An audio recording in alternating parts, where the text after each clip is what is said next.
most pressure you're going to feel across this whole race. Getting it off the line is one of the toughest things you can do as you get 5 lights up.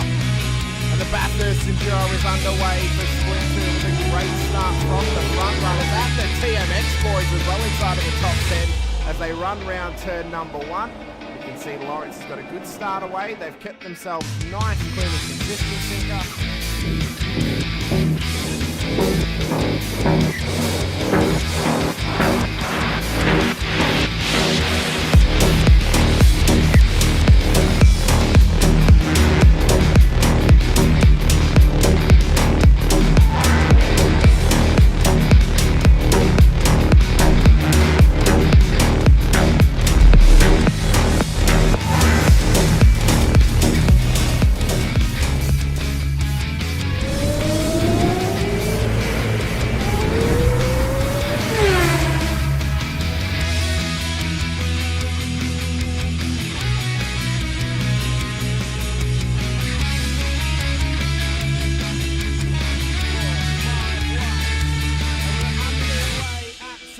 For the final race of the season, it's a scramble towards turn 1 for the front runners and the whole field in behind. Another old leads them through one already. Davison and Felipe wanting to try and keep right on the tail of Doug Cowan.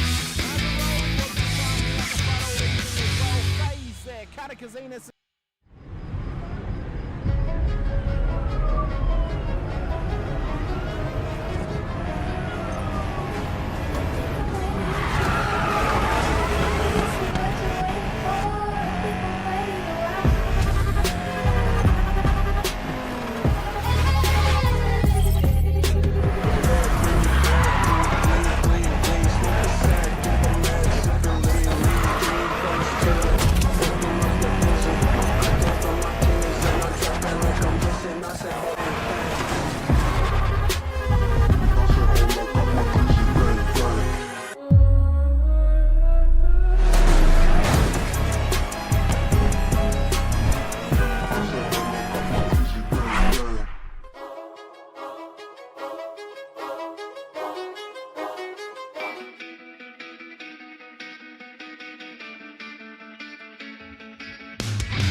Yes, he did. Labouring, still going at each other here.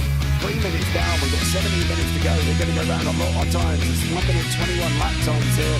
We're not going to stop. Shane Ratcliffe fighting out as well. Ray Oliver's got Bradley Wall alongside. Looks like Daniel Harding has had some form of incident. We'll pick up on that one in a minute. But Oliver on the inside, got to come back behind him.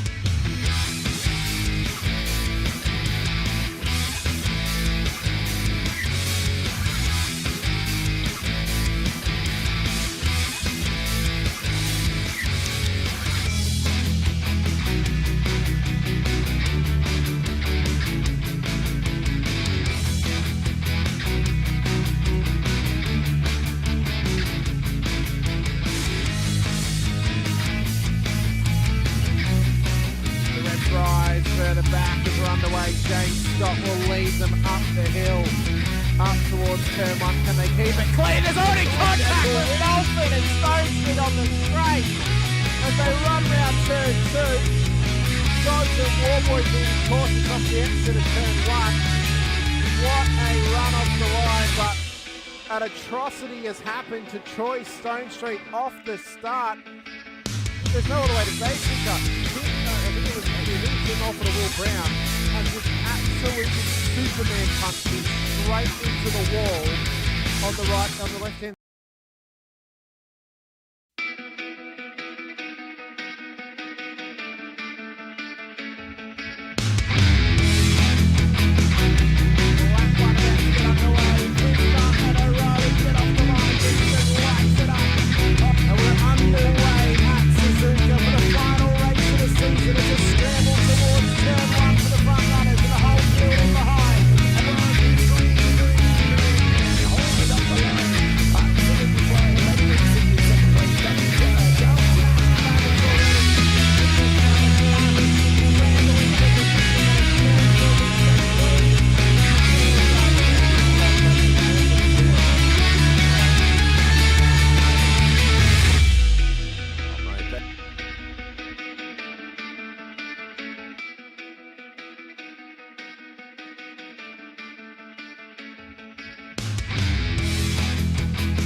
Evening, ladies and gentlemen. Welcome to the Warren Brown Tools V8 Supercar Championship on Tuesday night. We are here at round 6. This is going to be a spectacular night because we're doing something that we haven't done before. We are doing the Nordschleider Combined. Yes, the Nürburgring, as other people will call it. We are doing the Combined, the full 9-minute trek all the way around from one end to the other end, right across the graffiti, across the different concrete barriers, from the beginning to the end. It's going to be spectacular. The length of this track is 25.18 kilometres. This is going to be spectacular. It's a 60-minute race. God help us if we get a safety car.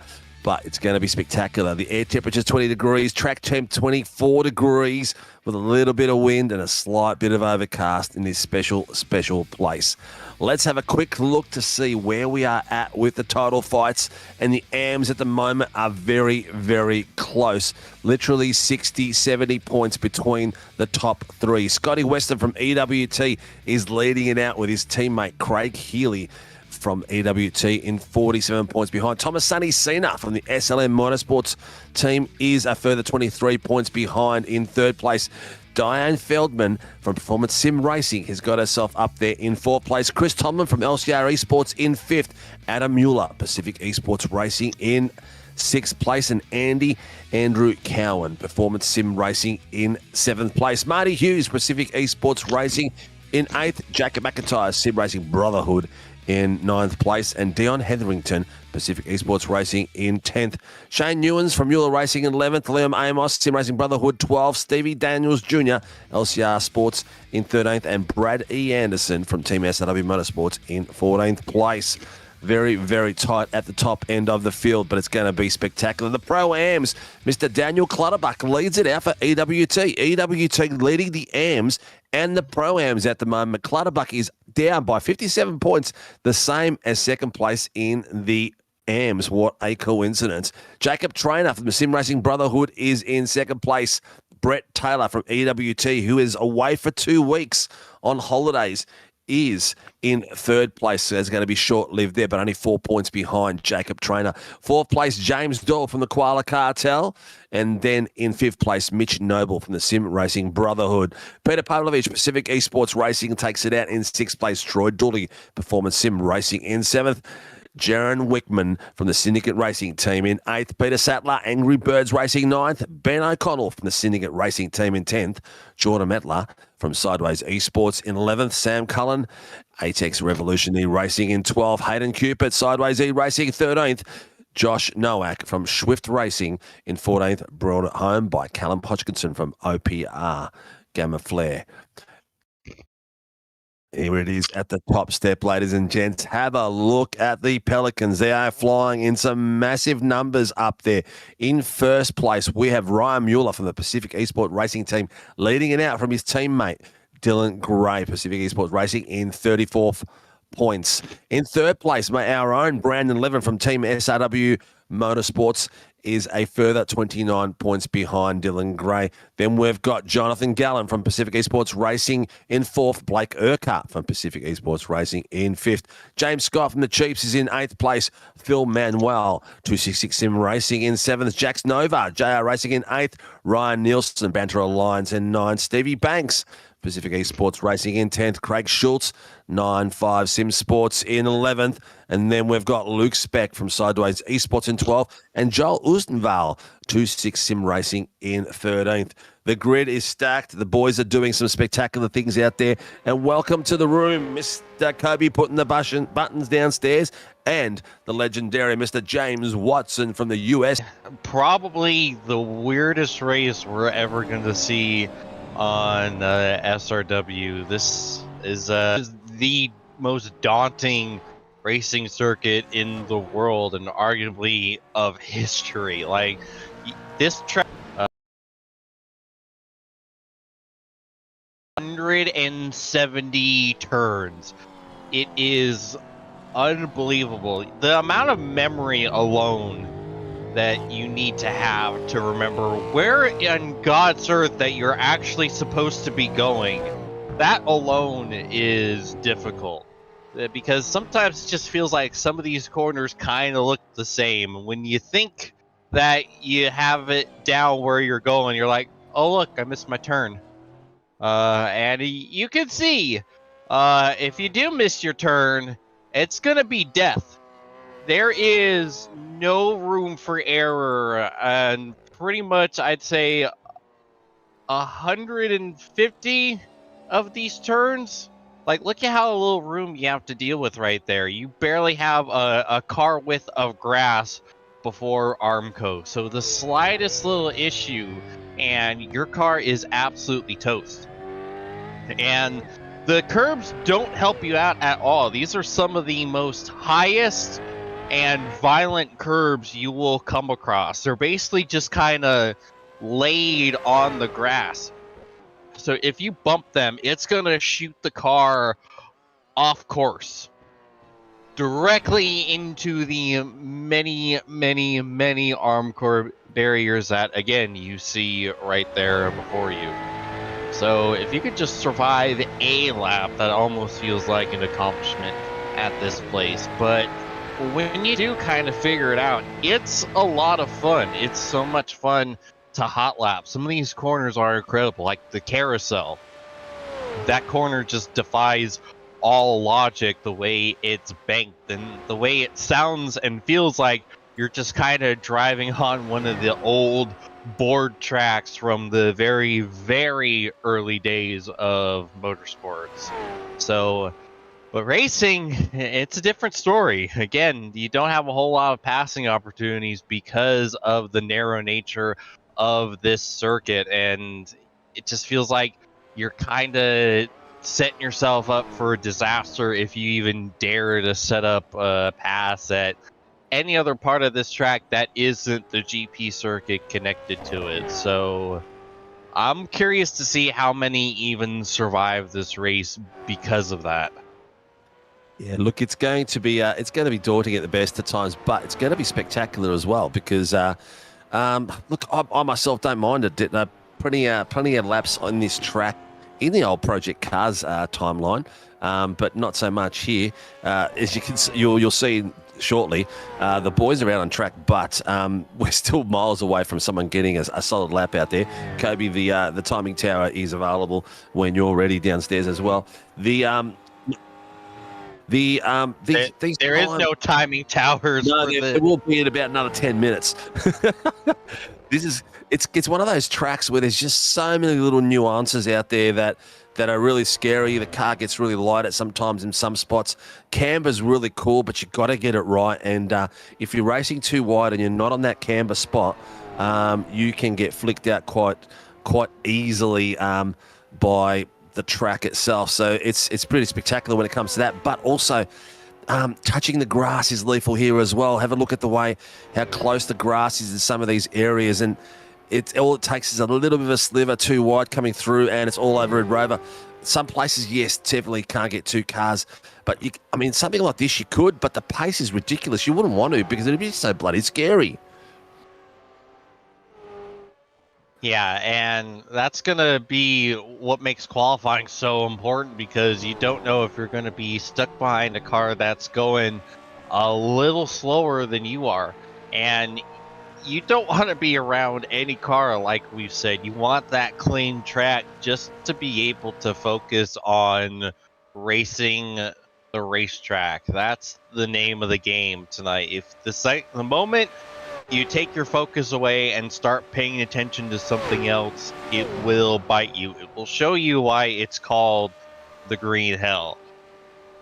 If you can get a qualifying lap in, because even with how much time we've added to qualifying, you're only going to get 2 bites of the cherry, maybe, and that's it. And I've already seen a couple cars go off and hit the wall, so you only have one opportunity. And right now, if you don't get that lap in and you have to reset and restart, you're not getting a lap in. There's no time.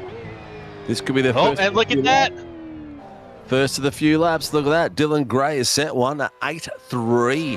8. And Brendan O'Connell has come off with an 8.53. Jared Wickman is coming through at 8.44.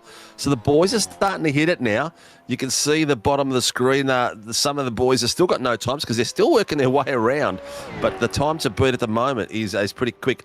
Clutterbucks, have a look how many sections in this track. As they light up, you'll see them coming through.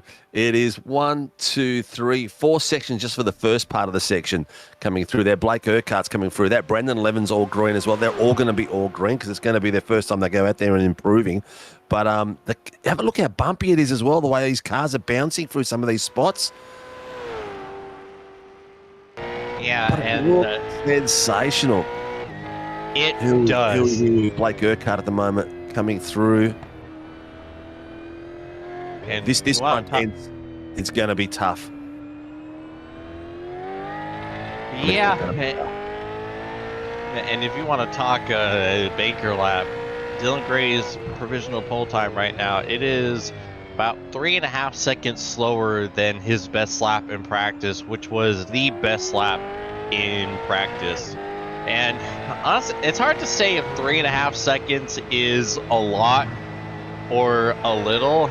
I'm kind of leaning towards saying that's not a whole lot off of what you expect, considering that the fact that it's 170 turns and even just like a tenth of a mistake ends up as such a big margin at the end of it. So I don't think 3.5 seconds is all that far off of his time, all things considered. On a normal track, you'd be like, oh my god, what the heck happened? Did you blow a gearbox or something?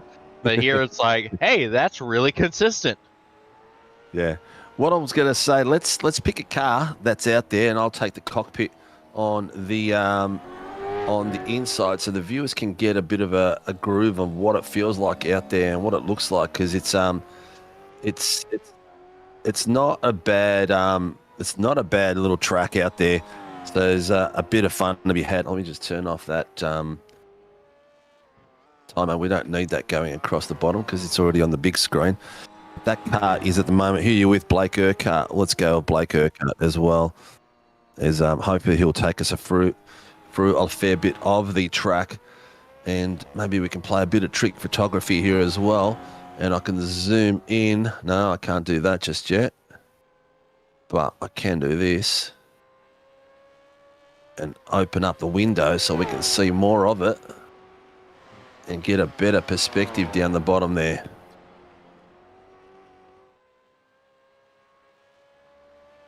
Look how much the steering wheel's going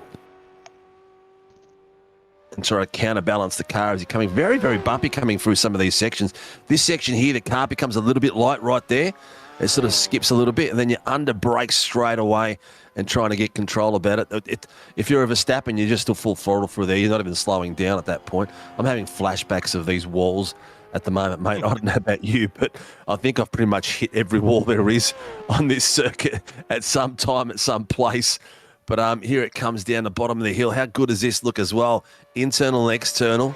You've got to be brave in this. You really got to be brave on this track, no matter what you do.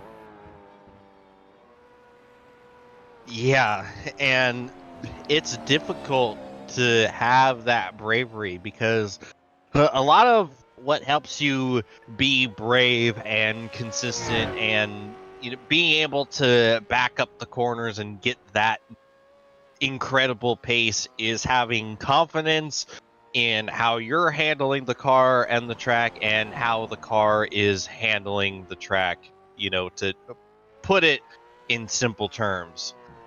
So it's hard to get that level of consistency and experience to get you that confidence because you just can't put the same level of repetition through this circuit as any other track. You can only learn so much in 9 minutes. Like they're only gonna do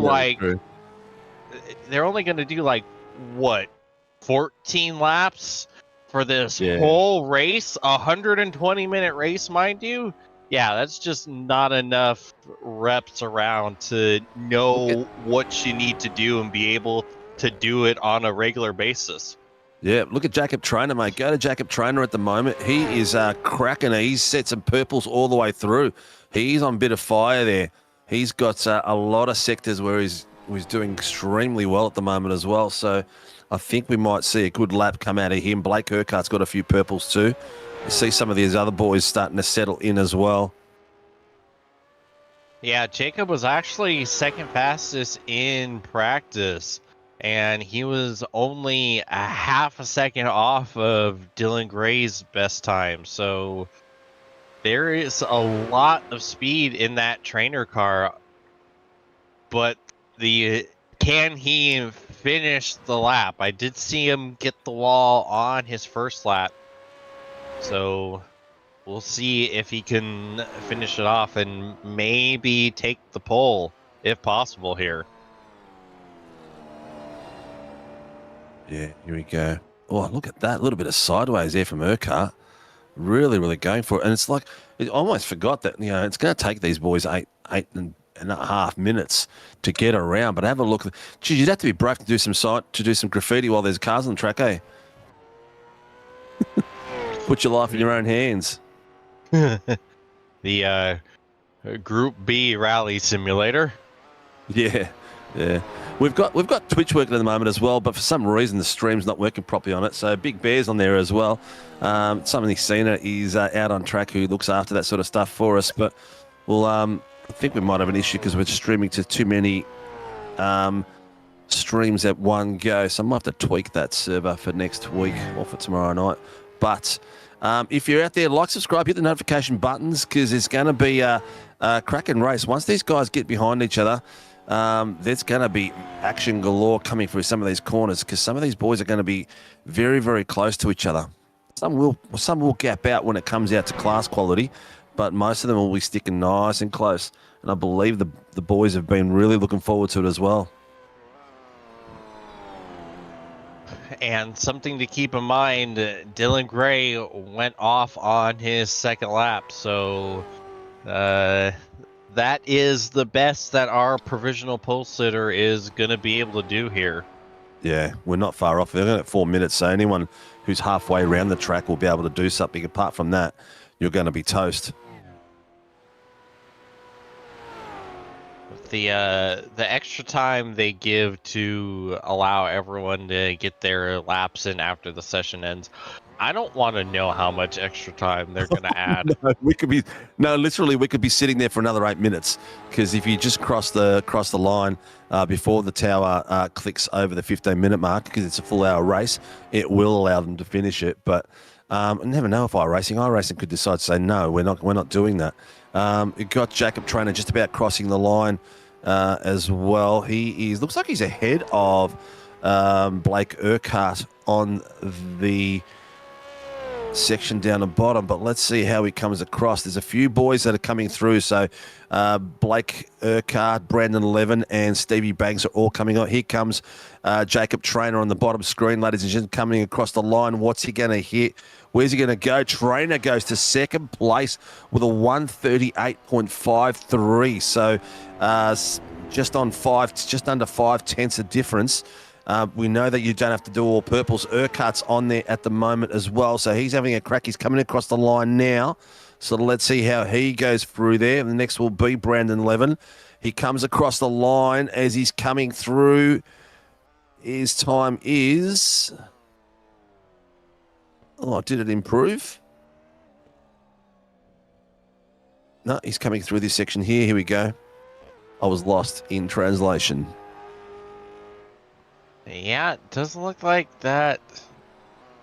Oh, wait, here we go. Urquhart jumps up to P3.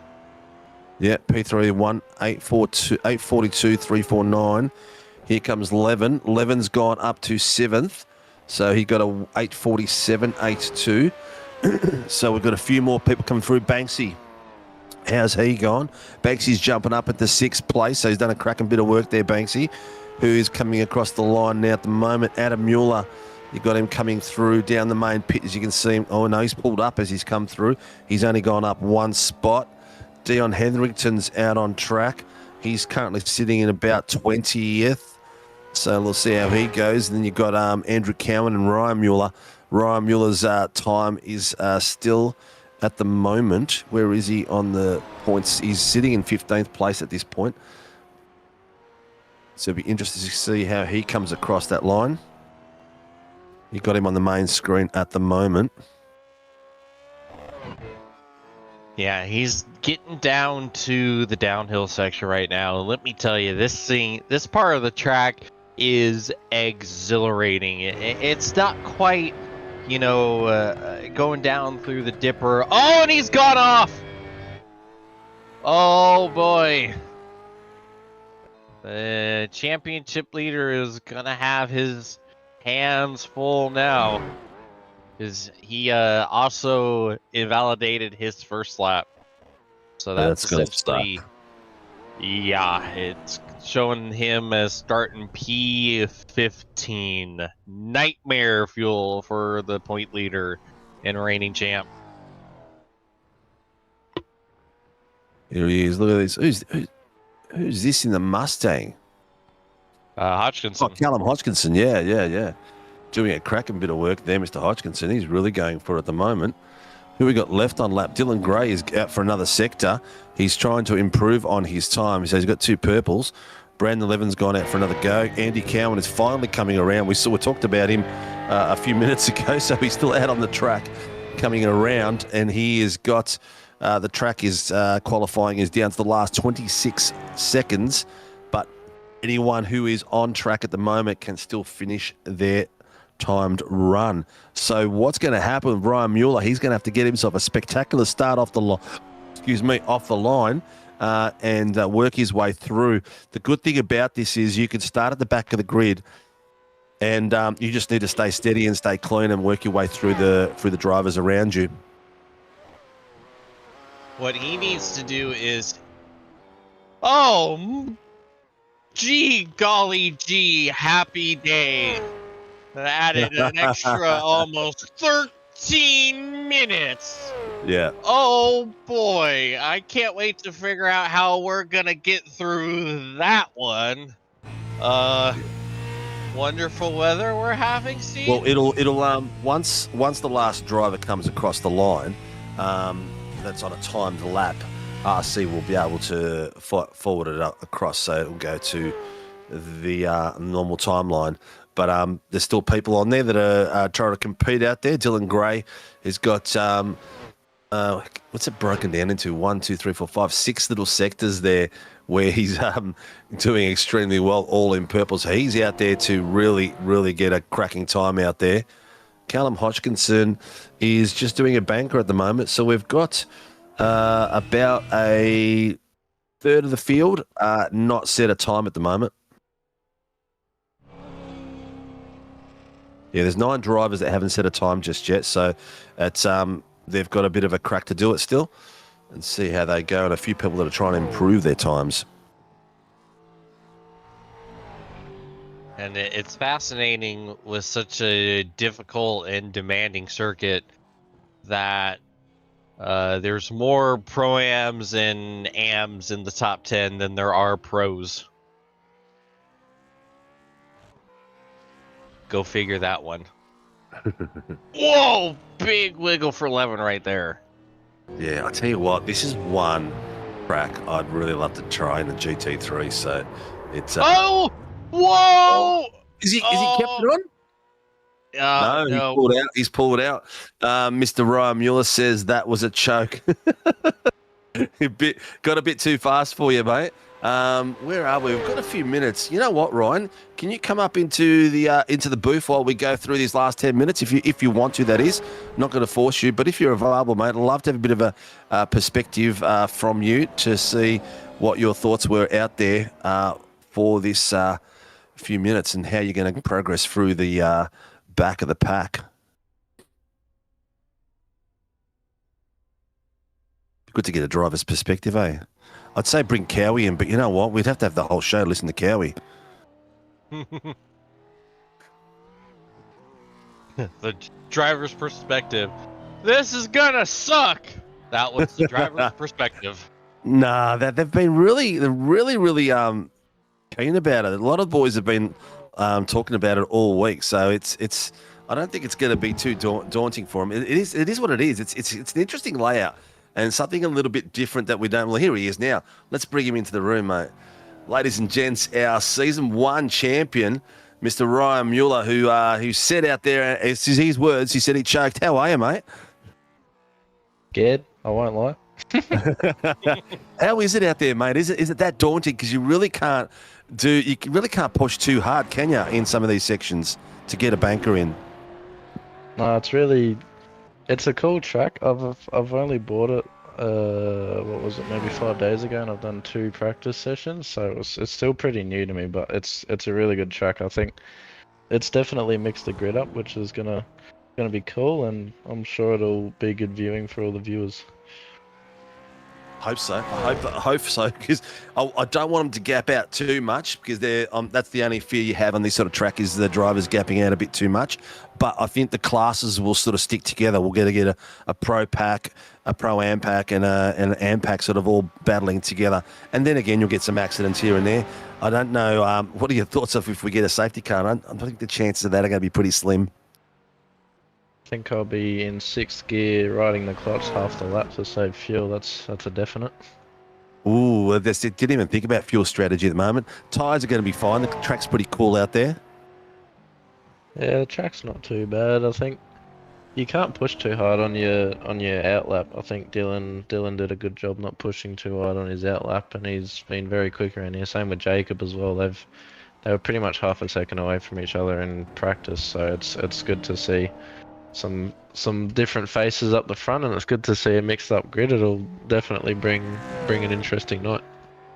Well, put it this way, whoever starts at the front could quite easily be at the back, and whoever starts at the back could quite easily be at the front by the time we get halfway through the lap. Yeah, it's going to be with 12 kilometres halfway through, eh?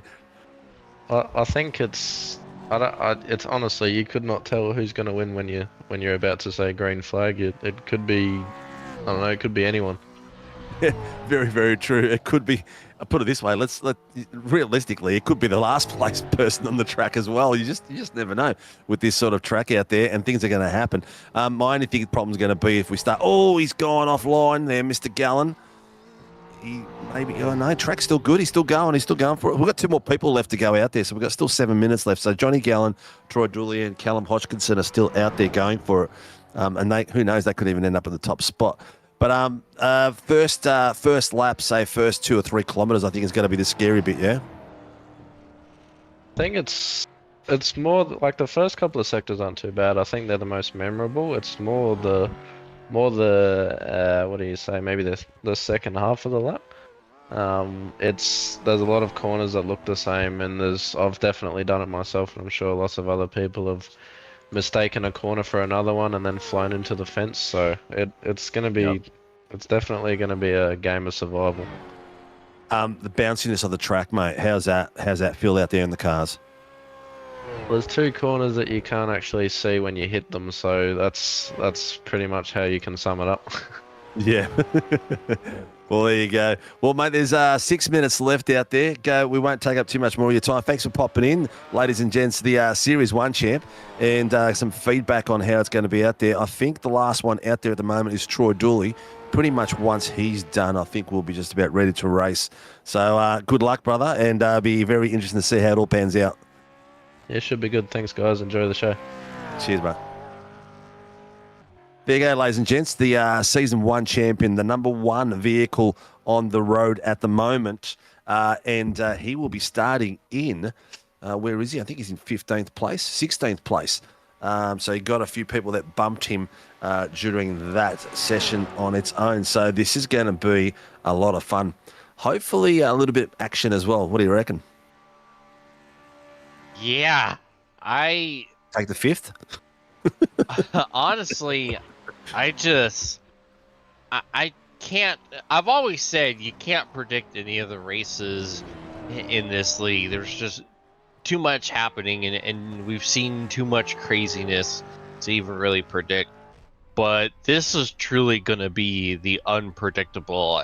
It could go either way. It could be, like you said earlier, about everyone just being strung out and like 10 seconds between every place, or we could very well be getting a track blocker or 4, which is easy to do. I've already said the word narrow about way too many times, and one person should realistically say that word, but it is. You've seen it. And so all it takes is the slightest of slightest mistakes from someone vaguely towards the front of the field, and many cars are going to get wiped out. There's nowhere to go and nothing you can do when if someone goes around in front of you. It's going to be painful. And so I'm very curious on how the safety car procedure is going to work because of that. Steve, are you able to shine some light on that in any way for the... Yeah, safety car will come out. It'll catch the field at some point. But what it will do is, vaguely my memory will come to duress for this.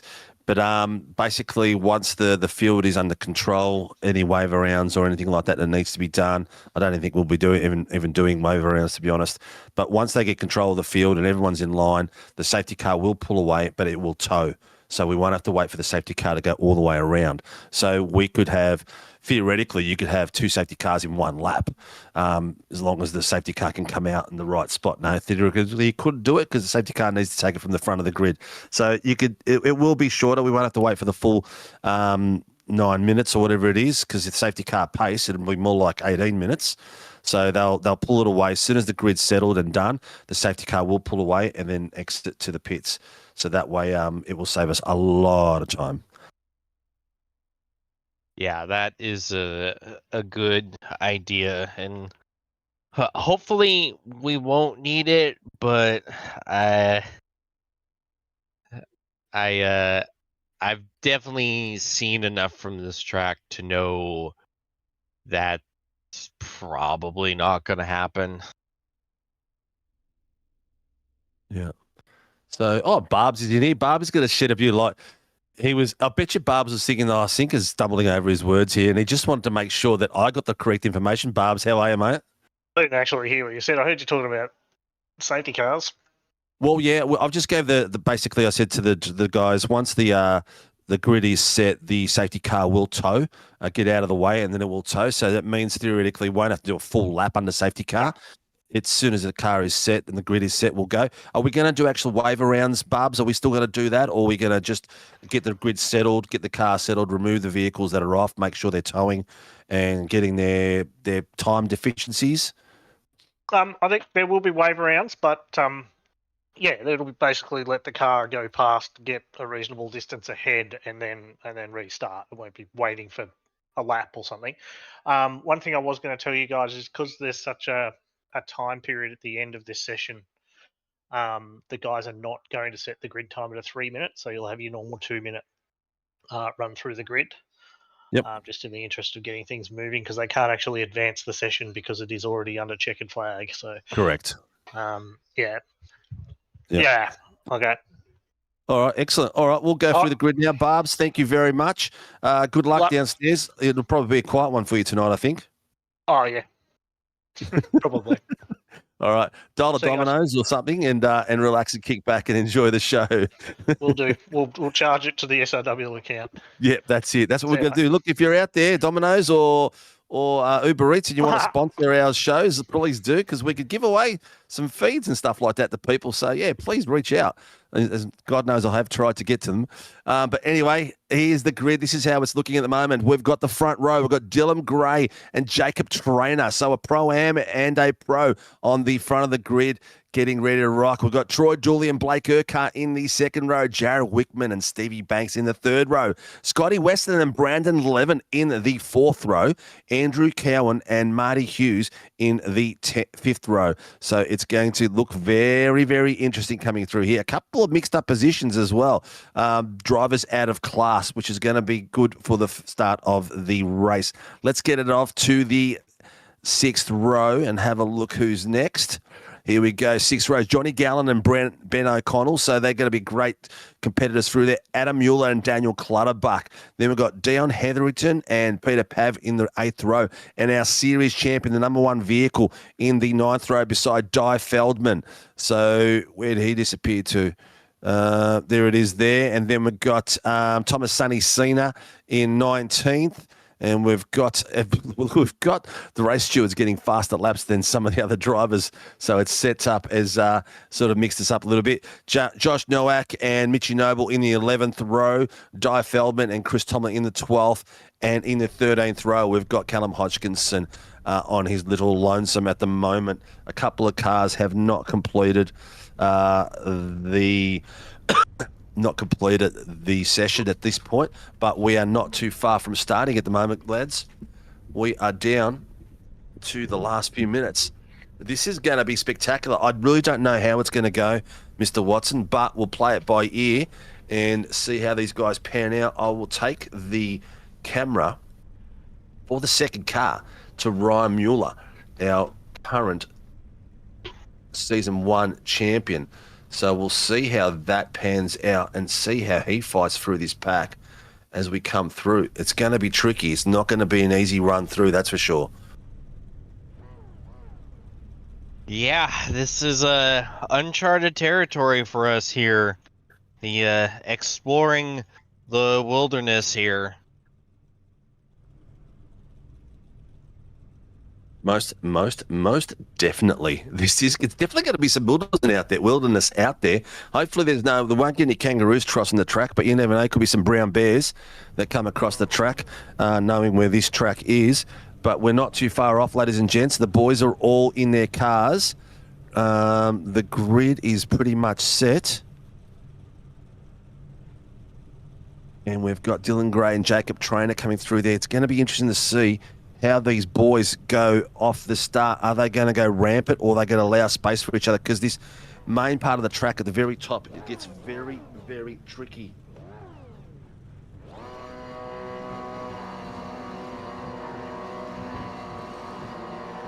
Oh my God, my dog just ate something.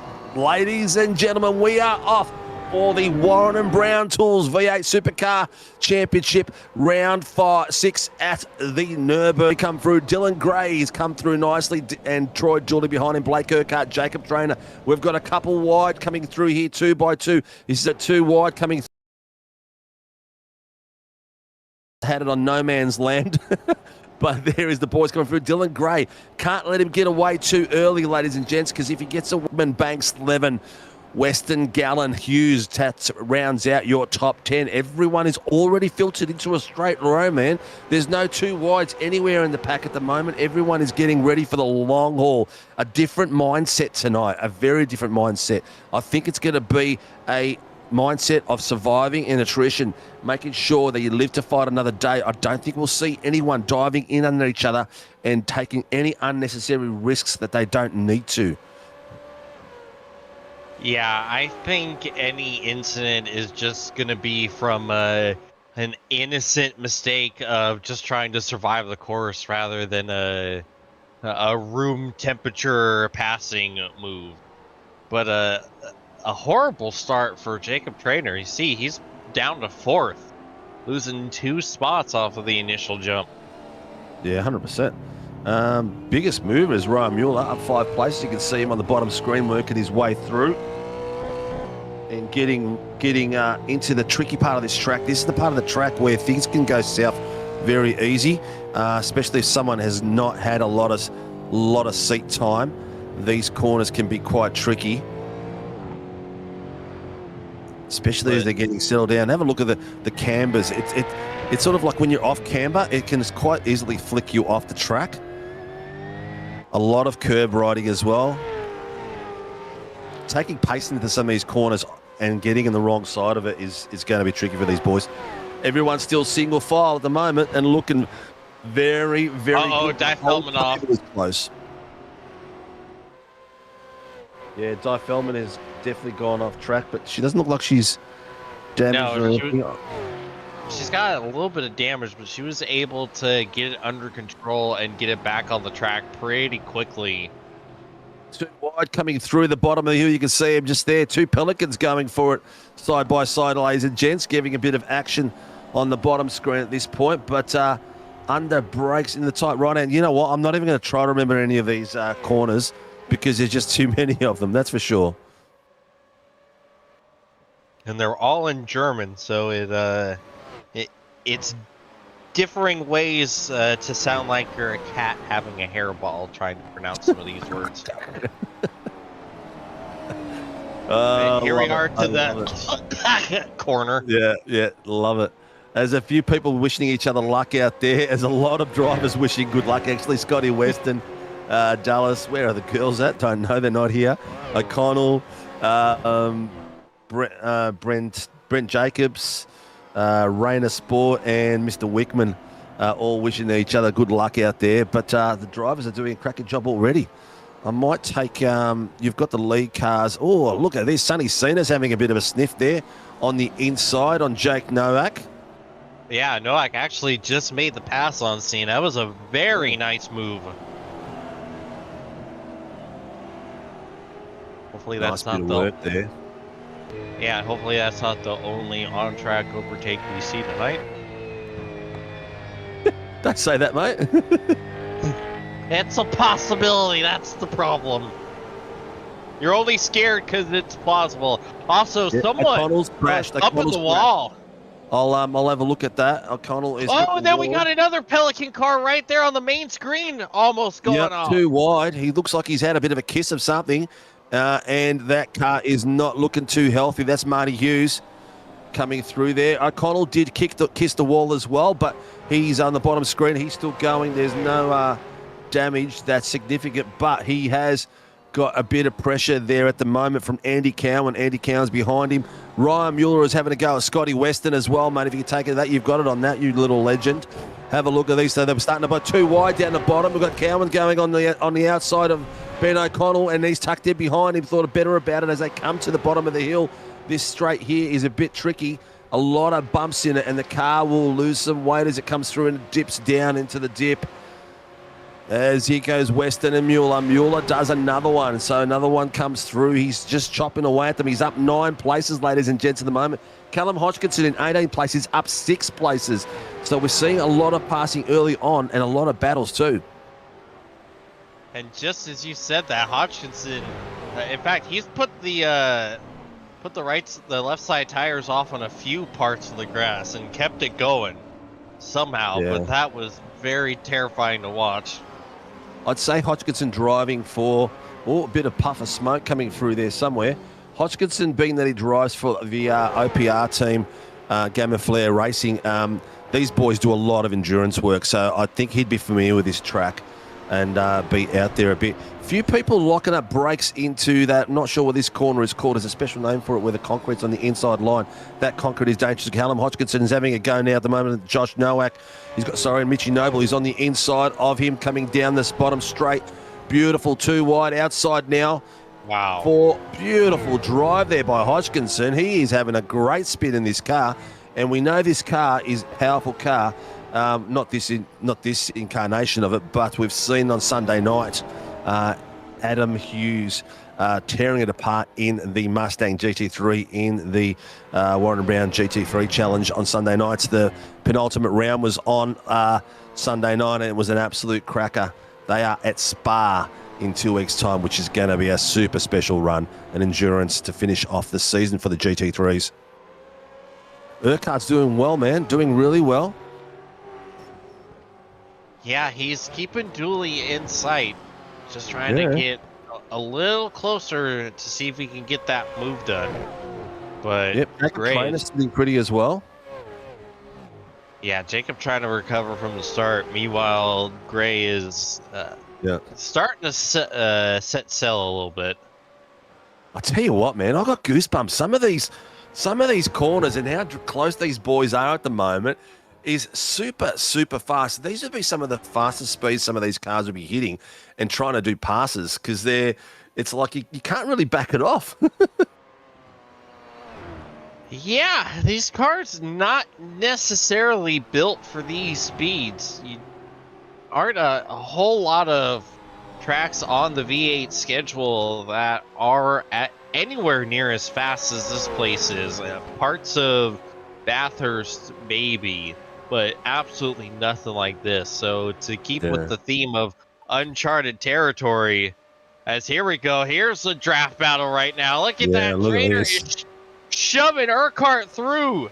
Oh, yeah, he's really going for it. He's getting that pass done on the car on the left. Beautifully done there. He's got Dooley there, Urquhart in the back of Dooley. He's towed him past Dooley. Dooley had nothing to answer to that. Dooley should have, almost could have pulled in behind them to stay on the toe. At the But look at the bottom. screen. Yeah, Hodgkinson having a go. And we've also got, who is that? That is... Who is that car in the pink? Well, no, I lost it. Where'd it go? I believe it's Noah. Adam Mueller just went off the track a little bit there. That was Ben O'Connell in the pink bonnet going for it. He has got now behind him Josh Nowak, Daniel Clutterbuck, and there's Adam Mueller coming through there as well as they're coming to the start-finish area. Look how close they're going, lads.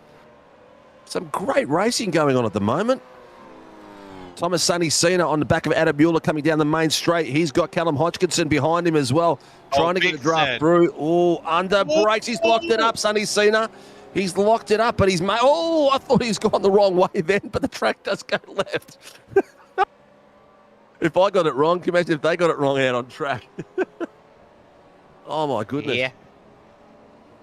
I was legitimately worried that we were going to get a lot of gapping out. Look, we've got a long way to go before we could actually forget about gapping out. But Mitchie Noble is having a great little run there with Peter Pav at the moment and Dion Hetherington. So they're having a bit of a tussle. I'm going to take it back to Adam Mueller and this battle pack here. They're having a great little run. Yeah, the good thing in our favor as far as the gapping out is the fact that this is a pretty heavy draft track in parts of this mammoth layout. So as long as you don't make too egregious of a mistake, you're still going to stay connected with someone for the most part, unless you're Dylan Gray, who is continuing to walk away from everybody. Yeah, he is on fire. I knew that would have practiced this like crazy, man. He knew the advantage was going to be get as much track time as possible. Look at this 3 wide coming into the circuit part of the track. No! That was. And we got Adam Mueller around. Yeah, it looks like Hodgkinson's gone round, and someone else. So there might have been a bit of contact. Adam Mueller. We'll have definitely time to watch the replay on that one. I'll take it back to the action while we have a look at that. You can see the boys coming through. Here's the replay at the moment. Looks like Callum must have had a slowdown. He went off the race line or something. Oh, and he's tucked it in into Mueller somehow. Or has Mueller not realised he's there and cut across him? We'll leave it to race control to work that one out. It's probably the only thing they've got time to work at the moment. Here he is. Here you go. So he's off. Oh, no, I don't think that's on Callum. Yeah, I think Adam Mueller's just called that in. I think he'll see when he watches it back that he cut off Callum's nose. Callum was there into that corner. So, he should have given a little bit more room through there. And plus, Callum was doing a good job of following the rules and serving his slowdown off of the racing line. So, yeah, I'm in agreement with you that there isn't a whole lot of blame to be put on Callum right there. It's that's a first of a few incidents. Nothing major at this point. Sorry, I've just stepped away from the mic to charge up my phone in case someone needs to call me. But who's going to want to speak to me? We're starting to see a little bit of a gap out, but still some battles up and down the field. Ryan Mueller is up at 11 places at the moment, and he is got Stevie Banks on behind him coming through. Blake Urquhart's having a go at the moment with Jacob Traynor. That's what you got on screen at the top bit there. So these boys are having a bit of a run as well. The other thing as well is you can be on your own and quite easily drop pace by just losing focus because you're out on your own, and all of a sudden you'll have cars all over you. Yeah, I feel like there's a subconscious tendency to kind of back it down if you're by yourself as well, just from a self-preservation standpoint. As Urquhart way missed the apex right there and almost gave Trainer the opportunity he needed. Yeah.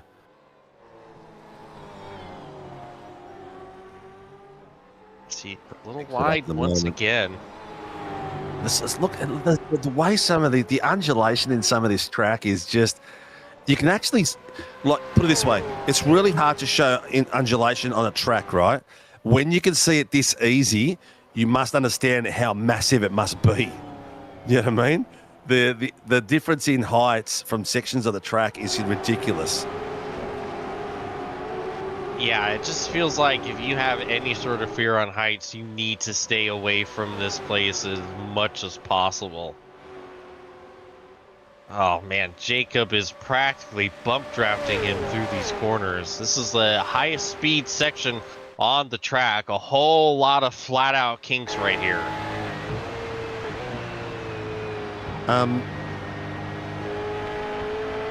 Just gonna check something in the back end.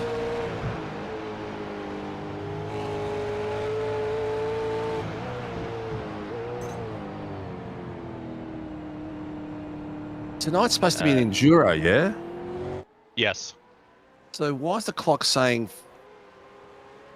Because remember, if it's past an hour, it won't be able to show that. Oh, yes. Okay, yes. Cool. It does. It ticks down in the first 20 minutes. Question is, downstairs, Kobe, how many laps have we done? Because I reckon there's probably about 3 laps. Actually, we are on lap 2. Wow. Must be the back end of lap 2 at this point. So spectacular out there. 2x2 down the bottom screen. Mitchy Noble and Peter Pav coming through there. Have a look at them side by side. Little bit concrete. Oh, Mitchy Noble got stuck on the outside. He got left out to dry out there. You can't go fast through there. And you've got to get that corner right, because if you're half across that concrete, the car goes such out of balance on it too. Yeah, that's the weird thing about the carousel, is it feels like you're just driving on paneling, and it's such a steep little embankment. And if you're outside of the actual bank part, you're on the track that's basically flat. So you're just on a shelf. And so you saw Mitchie just lost so much pace because of that, because he couldn't take advantage of the extra speed from the banking. Yeah, 100%. It's like two different it's like you're on a different track across that section. Oh, a little bit of air there from Dooley. I saw those tyres just lift up. Oh, sideways, Urquhart. Yeah. He's fanging that thing like crazy. He is really going for it. He's got nothing left. He's putting it all on the table, ladies and gents. He wants to pull away from Trainer. But Trainer's up for the party, man. He is not backed off at all. These cars almost look like we've got on fast forward, but this is just shows you how fast it must be. It must be crazy fast in the car. Let's take the car to Trainer on the inside from my perspective here. And let's see what it looks like as he's chasing down. So this is Jacob Trainer. This is the view he's got at the moment, ladies and gents, through his car.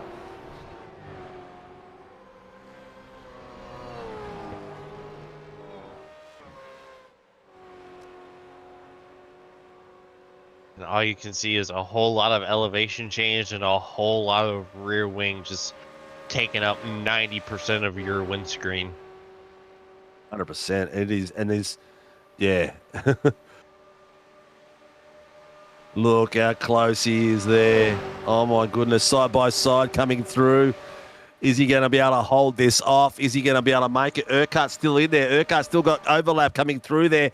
They're coming down the hill at the moment. Oh, this is going to be a race between who's going to back off. At this point, no one's backing off at all. Look at the way they've come through there. You would think it was a sprint race the way they came through that section. These boys are letting Trainer. Look at Trainer wrestle that wheel coming through there onto the main part of the grid. He's got some overlap underneath him. Is he going to be able to get it to the end of the chicane coming through here under brakes? They're very, very close, these two boys. Pace has been ridiculous. Looks like Trainer. You can see Trainer in that car.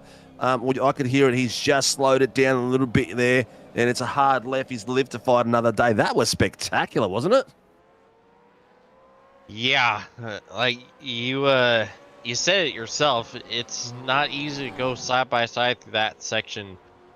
I think that might be the section on the track that scares me the most because you are full throttle through that dog leg going downhill after the long straight, which is massive.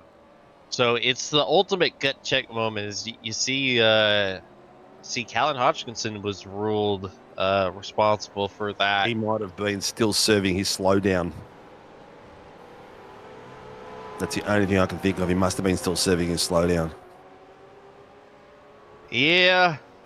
And that would have mean he would have had to get out of the racing line, which was coming to that point there. Oh, we've got Marty Hughes and Ben O'Connell in the pits at the moment. I'm not sure if they're in the pits for a particular reason. Well, Ben O'Connell was driving a modified for pretty much the entirety of the race, so I imagine that's why he was there. And I don't think Marty Hughes' car was all right either. Yeah. How's the perspective looking from the driver's perspective at the moment, viewers? I hope you like that. It gives you a little bit of a different look. I've zoomed it right in as well, so as much as we can keep the cars in perspective, and you can see the dashboard of Jacob Traynor as he's slamming it through the gears, and you can see also where he's taking the throttle off and just rolling in behind him as well.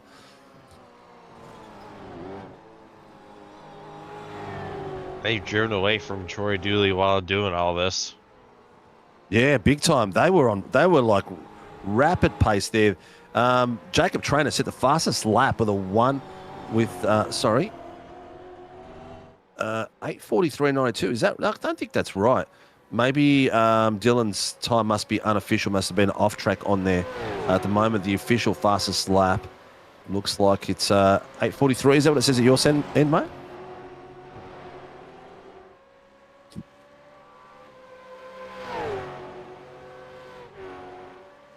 Yeah, okay, so it looks like the first and second might not have a clean lap to go for. Oh, boy, look at this.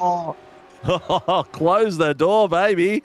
These two boys are putting on a show. This is how you drive a V8 supercar at this amazing track.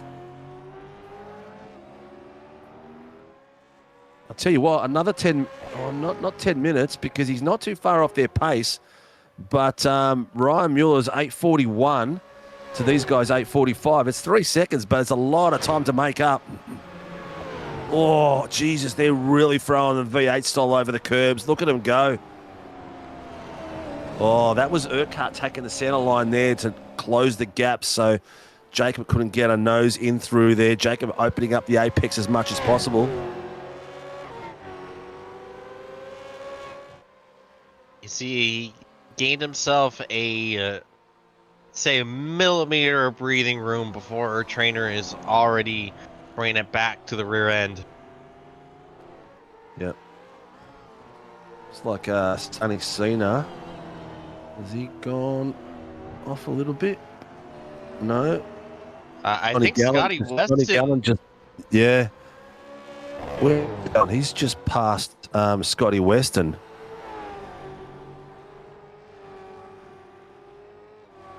Yeah, I think they're currently battling right now. Yeah, there it is. Switched a few places there at the moment. Andy Cowan's just had a bit of an adventure off track. Looks like Jacob's looks like maybe he's trying to get his heat back out of his tyres, because they've been fighting like crazy, these boys. I feel like fighting is an understatement with what we've seen. We'll call it UFC. And like, you're also fighting tooth and nail in this arena with all the perils all around. It feels like the lightsaber duel in the lava at the third Star Wars movie, having an unbelievable battle, knowing that the slightest wrong step and it is certain death, and yet you're still fighting with all you've got. Look, I've got the upper ground. That's for all you nerds out there. God bless prequel memes. Oh my goodness! Just see that. Oh, Calvin Hodgkinson. Hodgkinson. Shook the tail feather nicely. He's just kept it together on the bottom screen, ladies and gentlemen. This little Oh battle. no, he has it right now. Oh no, he's gone round big time. But you know what the delicious thing about this is? He could just catch up to them again. and he hasn't lost a lap, you know what I mean? He can still go for it. So it's having a great time. But have a look at the ladder at the moment, at the timing tower at the moment, people. We've got There it is. There it is, sideways through there. He's caught it. Nicely caught there by Callum. He's kept it off the wall, which is the most important thing there. And it's going to give him a bit of time. He's only lost one spot too. And a great job by Dion. Oh, we missed Trainer passing Urquhart. Oh, and then Jacob almost dumped it while we just talked about him. Yeah, let's see if we can get back and see that pass. Cobes downstairs so the viewers can see it. It's they've been fighting for a while. Here it is. Trainer on the tail of Urquhart, pushing him hard as they're coming up the hill. Oh, through the carousel. Did he do it through the carousel? Oh, looks like Urquhart went a little bit wide through the carousel. Wow. It did it. The carousel shot him out. It looks like he had one wheel over the top of the concrete, and he did what Mitch Noble. He went into the slow part, and Trainer nailed the carousel on the inside curb. Look at the exit on that. Ooh-wee. That was a incredible pass from Trainer. Yeah, he put it all on black, man. Actually, probably all on grey, inside part of the concrete, the grey bit. Yeah, I know my money's on Gray right now. Oh, yeah, it is. It definitely is. Well, that was one of the last few battle packs that we had. All right, so we are now into the first 25 minutes.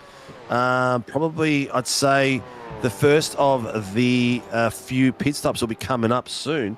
The question is going to be, will they pit at the beginning of the lap or try to get another extra lap in it as well? Because you're sitting at the 25-minute mark, yeah? And Troy Dooley's just gone off. Dooley. Lucky he's kept it because he got passed there by Urquhart and Wickman. Sorry, not Urquhart. Whoa. By Mueller and Wickman. And did you see Ryan Mueller catch just a little bit of the grass right there? Yeah. Also, Mueller's got some significant damage on the left front. Look at that.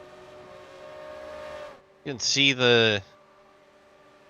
almost half the contact patch right there. I wonder what it was like at the moment. Has he got damage inside? Let's go on the cockpit. It doesn't look like it with how easily he's just speeding on by Jaron Wickman. Whoa, a little bit of a squeeze right there. His wheel's looking pretty straight.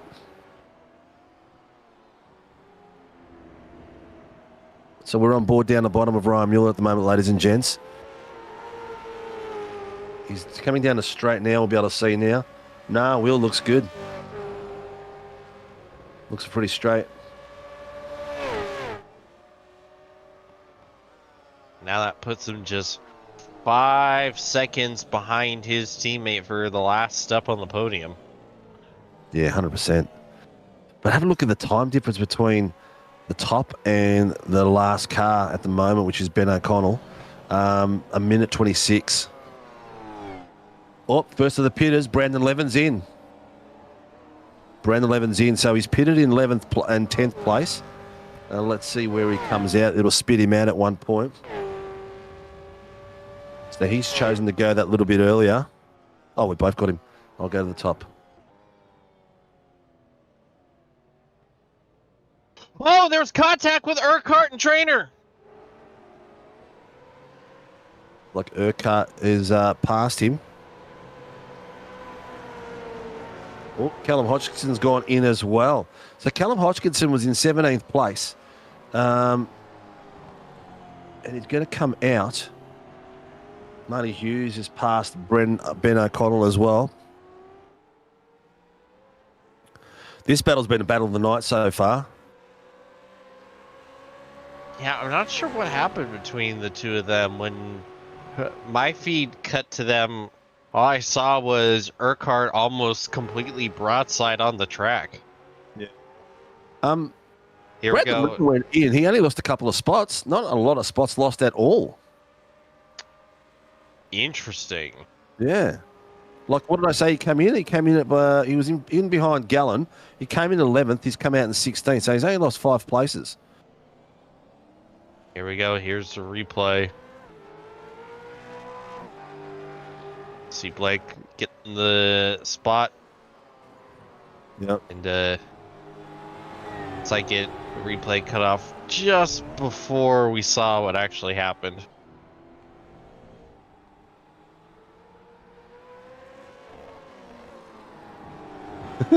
Yeah. This is a death trap, isn't it? It's a tough one out there. It is a tough one out there. You've got to be, because it's a long track. You don't think you've got any time to rest. You don't. This track has got corner after corner. Oh, look at that elevation change. And the car, that was, who was it? Ryan Mueller looked like he got a bit of air coming through there. Now we've got a 3-way battle, ladies and gents, in there for the 2nd, 3rd, and 4th spots. Ryan Mueller has made 13 places on these boys at the moment. So he's been cracking some amazing pace all the way through.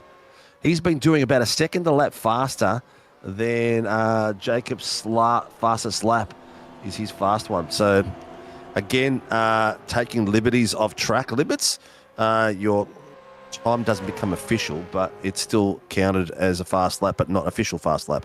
Have a look at that. Trainer just needs to focus and not worry about what's going on behind him and just be the smart boy out there.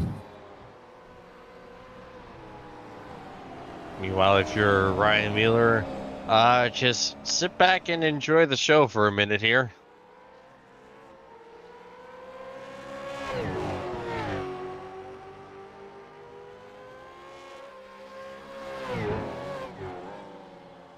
Meanwhile, we got another nice battle there going on in the second screen as well.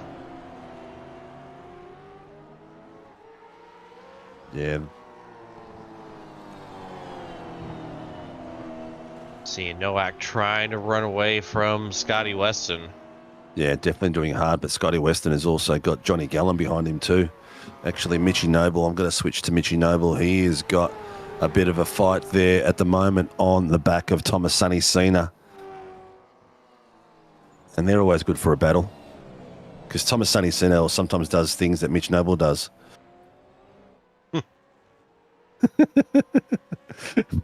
Who's this? Thomas is trainer should do a bump and run in the GP sector. Yeah. It's not worth getting penalties in this. A drive-through would kill you. A drive-through does kill you. Actually, I'll take that back. A drive-through doesn't kill you because you can you probably lose only about 3 or 4 spots. Yeah, because you're only going through the Oh, he's locked up. He's Touched him. Cowan's touched Thomas Sonny Cena as they were coming through. And then, who's that? How the hell did is Cowan behind them? Are they overlapping him or something? They've caught him and now they're passing him. So Cowan's just touched Sonny Cena a little bit there. And now Mitch Noble's got to try to get around him as well. So in the past, to give you a heads up. Oh, Trainer on the grass! Oh my goodness! I think he must have been off the throttle then and just rolled that thing like he was trying not to aquaplane. That was very, very close. Maybe Cowie's trying to do so. Previous to you guys jumping aboard, Cowie tried a few times doing some massive fuel saving strategies. So maybe he's thinking of taking it down to one stopper or something like that. I don't know. But we'll see how that goes. Bold strategy there, Cotton. Yeah. Oh, Mueller having a moment exiting the carousel. You really got that get that carousel right because you're going uphill and you want that exit to be really good. If you get that exit wrong, you get mugged coming out of that hill. Especially since we're going through the highest part on the circuit. Oh no, Cowie's got around! Yeah, I can just see it in the bottom one. He's facing the wrong way. He's fixed it. He's only lost 1 spot out of all that, so not too bad. Clutterbuck's passed him as well, so 2 spots. But that little battle pack is opened up a little bit. Stevie Banks is keeping it real with Jaron Wickman. But Dylan Gray at the front. I might just go Dylan Gray, give him some screen time. He's just done an 8:39.40. So he's the first to crack the 40s at the moment. So he is on absolute fire out there. And it was a proper qualifying lap too. So there was no off-the-track stuff. Yeah, impressive doesn't even begin to describe the performance he's putting on right now. Yeah, on fire. On fire. Oh, Mueller caught the grass. Trainer's having another go here.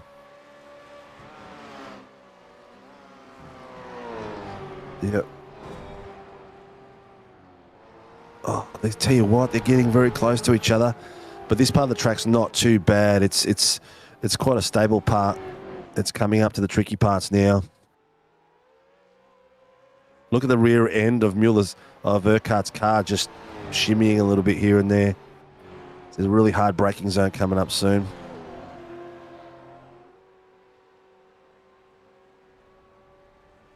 I don't know if you people can hear the audio, if you can hear the cars are loud enough or not, but that sounds spectacular. But here comes Jacob Trainer on Urquhart. He's got the outside line coming into this next corner, doing a cracking bit of work. The fight between these boys is going to be on all night long, just like a Lionel Richie song. I'm glad I wasn't the only one who thought of that. Look at them come into this. These guys. It's like playing chicken. It's like, who's going to back out this one? No one's going to back out. They're both going for it like crazy, coming through. Oh, look at that! The car's twitching over the bumps. They're taking it through. A nice left-hander here, coming into a nice. That was pretty close. And they're both pitting. Oh, all three of them pitted right on the 25. Is that the 35-minute mark? Right on the 35-minute mark. So everyone's coming in. Have a look at this. This is going to bunch up a few boys as well, get these battles going as we're coming through. Let's see, is Wickman going to go through? Yeah, Wickman's going in. Josh Nowak, let's see if he's going to come into this. He's going in as well. No one's going to be trying to take it. Look, everyone's tucked in. Bit of double stacking going on for some of these teams. The PER boys, every man has gone in so far. Let's see if anyone's brave enough to take an extra lap. No, all in. Let's see, Gallen's in there. Thomas Sonny Cena's in there. Daniel Clutterbuck is coming through. Yes, he's in there as well. Let's see Cowan. How's Cowan going to go? Cowan was doing a few rotations earlier. He's in as well. No one's brave enough to go for it. Brandon Levin coming through. Brandon Levin's already pitted, remember? Brandon Levin pitted the lap before. Brandon Levin pitted the lap before, so he's got a bit of an undercut on some of these boys.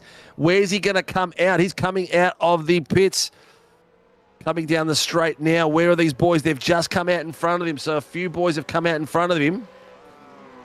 But that's been a great call by Brandon Levin. That's brought it back to 8th. Cold tyres. Oh! Not giving him much room. They're leaning on each other coming through there. It's like they're playing the old three-legged race, getting their legs strapped together in the inside line. They've got to be careful. They've both got cold tyres. Ryan Mueller's having a look there too. Mueller's thinking, hang on, lads, I'm going to get in. Trainer online. He's taken it all the way out there. He's lost it to Urquhart. Urquhart now Trainer to Mueller. Mueller is sitting there as well. We know Mueller is a bit of a weapon on cold tyres. Oh, Trainer's pulled out and blocked the run. Whoa, he's done a beautiful bit of work there. He's got a side-by-side by Urquhart. He's not giving this up just yet. They're in the Grand Prix circuit sector at the moment. He's got it out wide to block the run of Urquhart too. Urquhart's trying to get in underneath him. This is a critical part of the track on cold tyres. The advantage is very, very tough to get out there, so they've got to get it done quickly. This is a good opportunity for someone who's good driving really well on cold tyres. This has to be one of the most confusing battles he's ever been in, because he looks in his mirror and then he looks in his windshield and he's like, hang on, this is the same car. What's going on? Twilight Zone. But after Brandon Levin's pit, it looks like he was behind Johnny Gallen in 12th place. He's got himself up into 8th place behind Troy Dooley, and now he's catching on the back of Troy Dooley. So that's bringing him back into the battle. So that went for 35 minutes. So we're looking at another pit stop with about 10 minutes to go, I reckon. What do you reckon, mate? Yeah, I'd say you're probably spot on with that. Only a shrewd bit of strategy from Levin, and he's only, say, about a second and a half behind getting Dooley there for another spot. Yeah. Great bit of work there. Oh, what I was saying before, do you want us to pump the car volume up? Can you hear the cars enough out there? Because in my ear, they sound spectacular. Have a look at Trainer. He's having a look at a tricky part of the track under brakes. He's thought about it just then, but thought better of it because that is a very, very fast part of the course there. Coming through there, they're slowing down a little bit. Ryan Mueller, I think he's going to just sit there for a bit and watch these two battle it out and see what comes of it. If he stays within reach of them, he's just going to conserve his tyres and have some better tyres for later on. You just feel all those guys took tyres while they're in there, eh? The average pit length was about 31 seconds on the sticks, so I'm assuming that they've taken tyres. Yeah, you would have to, especially if you're Urquhart. How many times that the rear of that car kicked out? Yeah. If you're out there and you're supporting someone and you want us to show you a particular teammate, just let us know because we've got some time up our sleeves during a lap. What do you say? And so, yeah, reach out and let us know. Ben O'Connell is sitting there at the moment hunting down Thomas Sonny Cena. So we're in hunting phase at the moment with some of these other cars.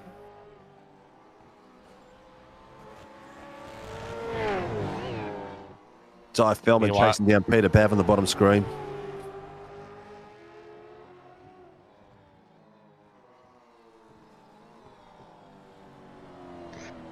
Meanwhile, you can't really tell who's the hunter and who's the hunted with this battle. Yeah, definitely. They both been neither in... Are they all three Mustangs, or we've got a Chev in the middle there? I think Jacob's in a Chev, yeah? Yes, he is. Yeah. Oh, as you can see on the tower now. Thank you, Cobes. Di Feldman's catching Peter Pav at the moment, ladies and gents, down the bottom there. The only female in our series. If you're a female out there and you want to race in the V8 Supercars, hit me up on your on DM me or Facebook or whatever. And you know what? I'll give you free entry into the V8 Supercar series because actually I'll give you free entry to any of our series because I'd love to see more females racing in the sim world.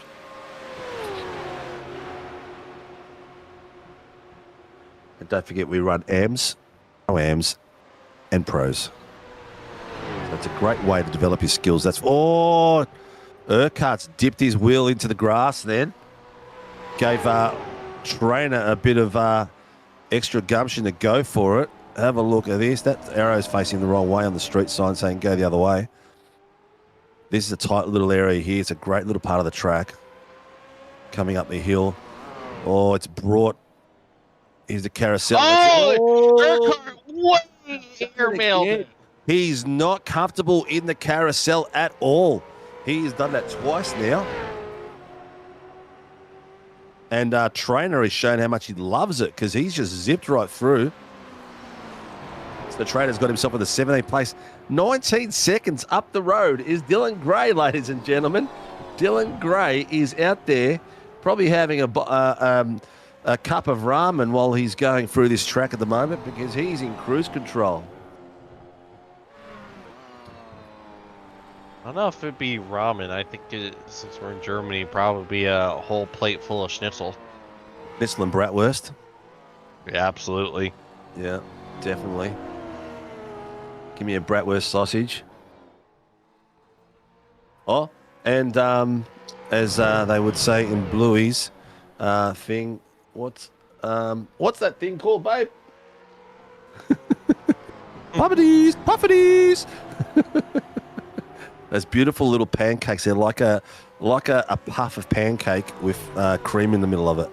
Like little, like, I don't know, like twice the size of a 50-cent piece. Mitchy Noble's crashed. Mitchy Noble has put the car somewhere. Let's have a look. How's he looking like? He's looking all right. Doesn't look like he's crashed at all, Iracing. He's chasing down Thomas Sonny Cena, though, and he's got himself a little bit closer. So we'll keep an eye on that battle with Di Feldman and Thomas Sonny Cena. And we've got another one developing there with Stevie Banks and Wickman. Brandon Levin has brought his time down to 1.5 minutes to 1:12 on the back of Troy Dooley. So he's slowly catching Troy Dooley as well.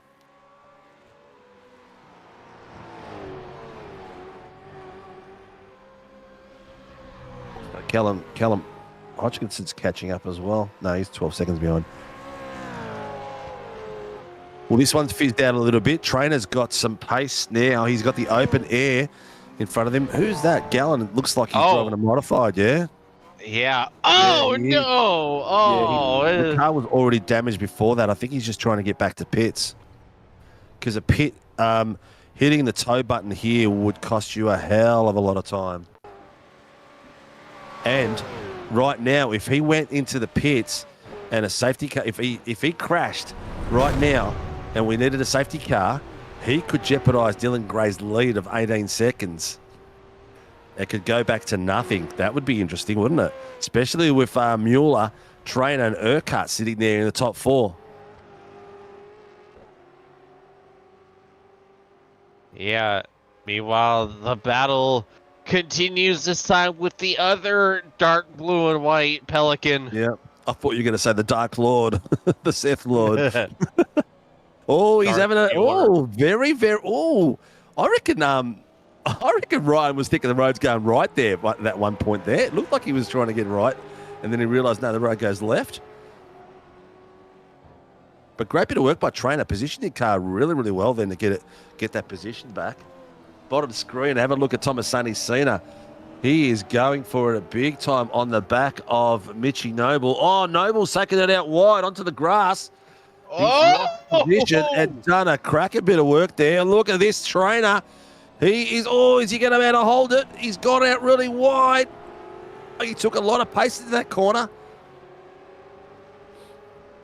Great bit of work there. I'll tell you what, these boys, I thought we were going to get some boring racing, but we've had some spectacular racing.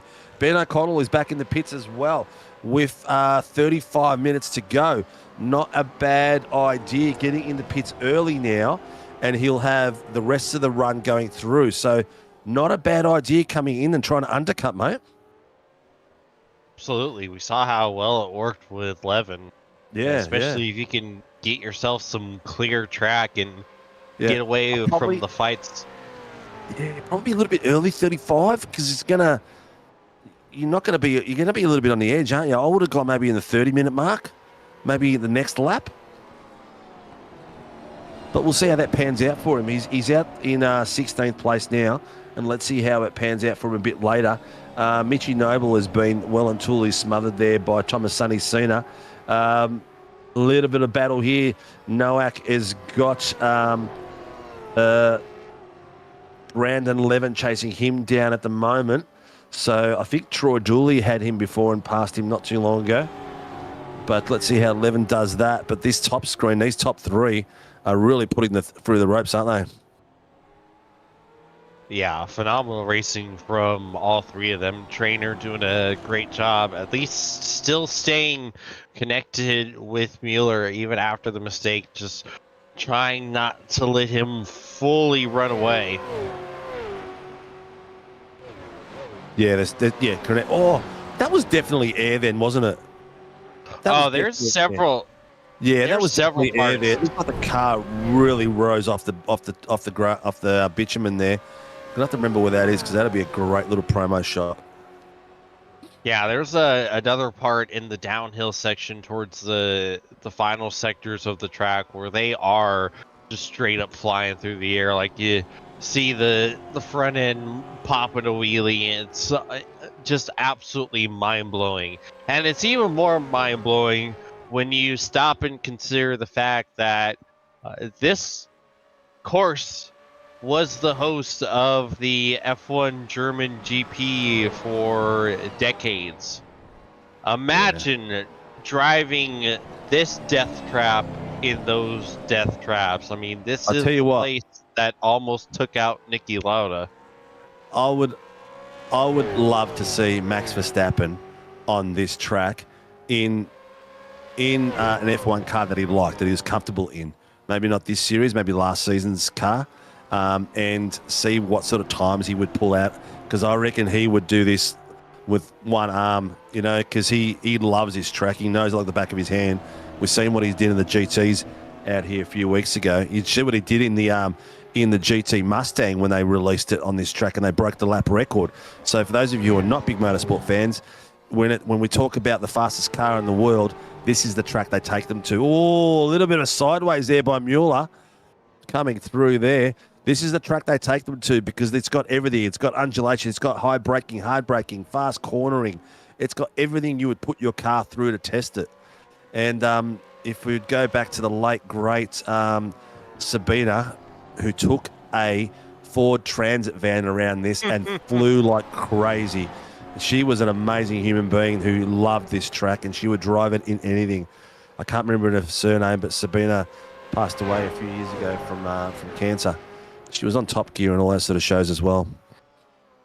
Yeah, that was a great loss. Like that's a hero. The way she was able to make this track bow to her commands. Oh, yeah. In any car. To take a transit van out here, I mean, seriously, and throw it around some of these curbs, something that is top heavy.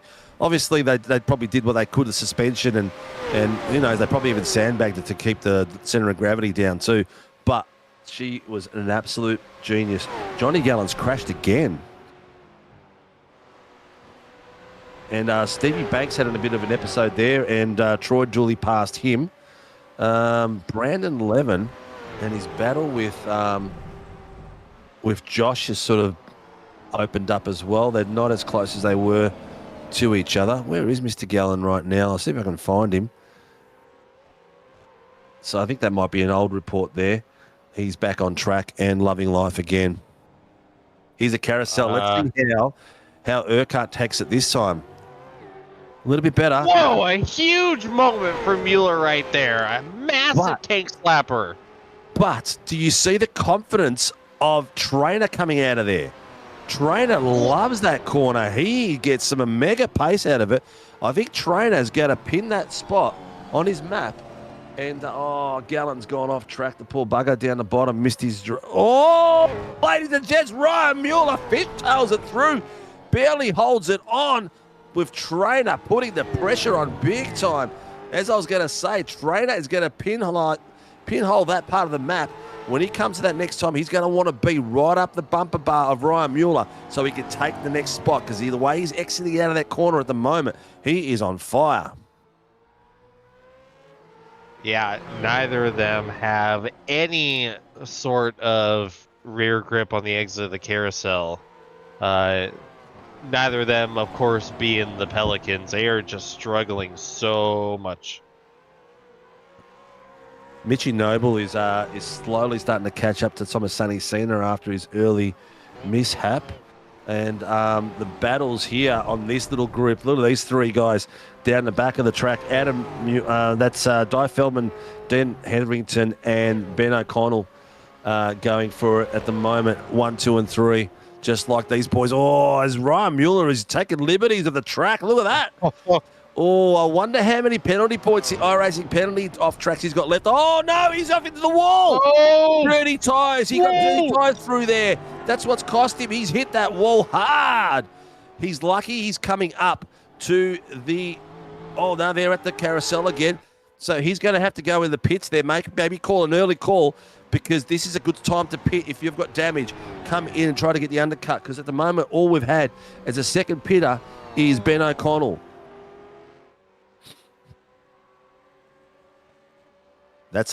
He's got some damage there, hasn't he? That car's looking a bit of second nature. Look at that front right hand from our perspective. His left-hand driver's side. That car looks a bit cooked. is... And the problem is that he already used his fast repair to fix the damage from the first stint. So he's going to be stuck with that for the whole rest of the race now. Yep.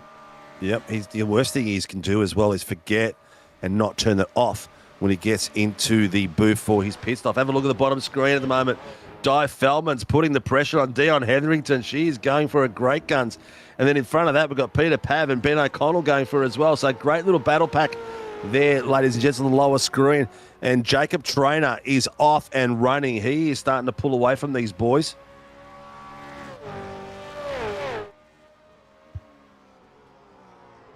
Tell you what, the Sim Racing brother would be very, very happy right now. Trainer has driven the lap. You know what? Trainer has driven tonight the way we know he can drive, because he hasn't done this sort of drive all season so far. This is how we saw him finish the season last season. The last 4 rounds, he was on fire like this, and tonight is his comeback. It's back to the pace that he had, and the battling he's been doing tonight is equivalent to where he was fighting for the title with Ryan Mueller at the end of season 1. Brandon Levin's gone into the pits. So he's going to be early one. He is in 9th place going into the pits right now. So let's see how that undercut works going forward. So remember that in your little brain, Steve? I'm talking to myself. 9th. I thought you were talking about me because you said little brain. No, talking about me, mate. Callum Hodgkinson's having a great little... Oh, as he whiskers that little bit of tail around, he is chasing down Johnny Gallen. He's chasing down Adam Mueller at the moment. So there's a few little battles starting to open up. There's a battle there, Thomas Sunny Cena with Mitchie Noble getting really, really close. Ben O'Connell and Cowan. Look at this. Cowan's having a look on the end. Oh, that's not Cowan. That's Ben O'Connell and Marty Hughes. No, it's not. Give me a go here, please. Peter Pav. There you go. Thank you, SDK, for joining the party. Great bit of work. Marty Hughes in the pits too, mate. So a few people are trying to take the early strategy. Some of them will take it to the last 10 minutes. So this is where we're going to see different strategies and see what they do. Thomas Sunny Cena, Marty Hughes, Di Feldman, Darren Hetherington have followed each other all into the pits at the moment. Oh, Brandon Levin is just retired. No. He is no longer in the session. No. He was on a good strategy there. That was going to be a good strategy. Oh, no. Maybe he got called out to work or something. That is a shame. That strategy, him going in early, was going to be a good call. I was going to bet on that one. All on black. Dylan Gray. I wondered if he's ordered takeout.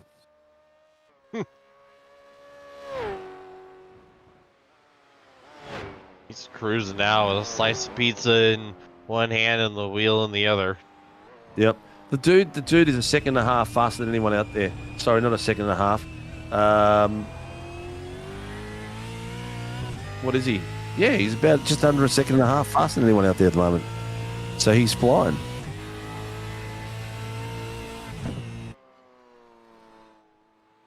Yeah, Still impressive. Very impressive. Cena and Mitchie Noble still battling it out as well. Looks like Ben O'Connell is still catching Cowan. Or Cowan's catching him, I should say.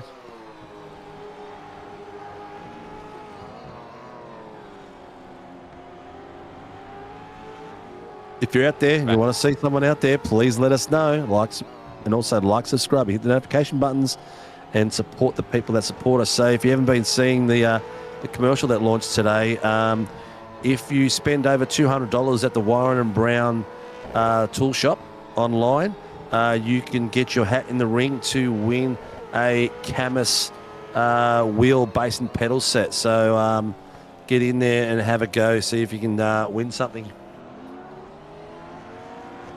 Legends at Warren and Brown. I did share it this afternoon, so share it out there, peeps.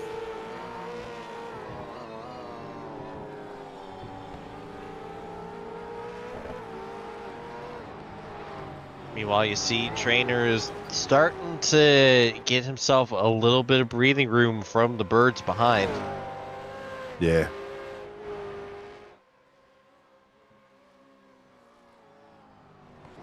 What, 58.28's fastest laps. Dylan Gray's just popped another one in there.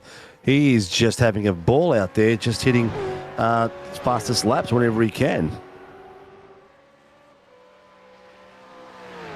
Oh no, Cowie requesting a tow. Where is he? Is he trying to pull one here and get a Swifty, Don, for a safety car? No, he's out in the middle of nowhere. He's we don't need to both go there. I'll take it to the other part. Yeah, he's out in the middle of nowhere. What's he done? Let's have a look at Cowan. Oh no! Oh. He's gone for a rhinoplasty and removed the front end of his car. That's what he's done. That's unfortunate. And this track takes no prisoners, mate. It leaves you on the side of the road like a bag.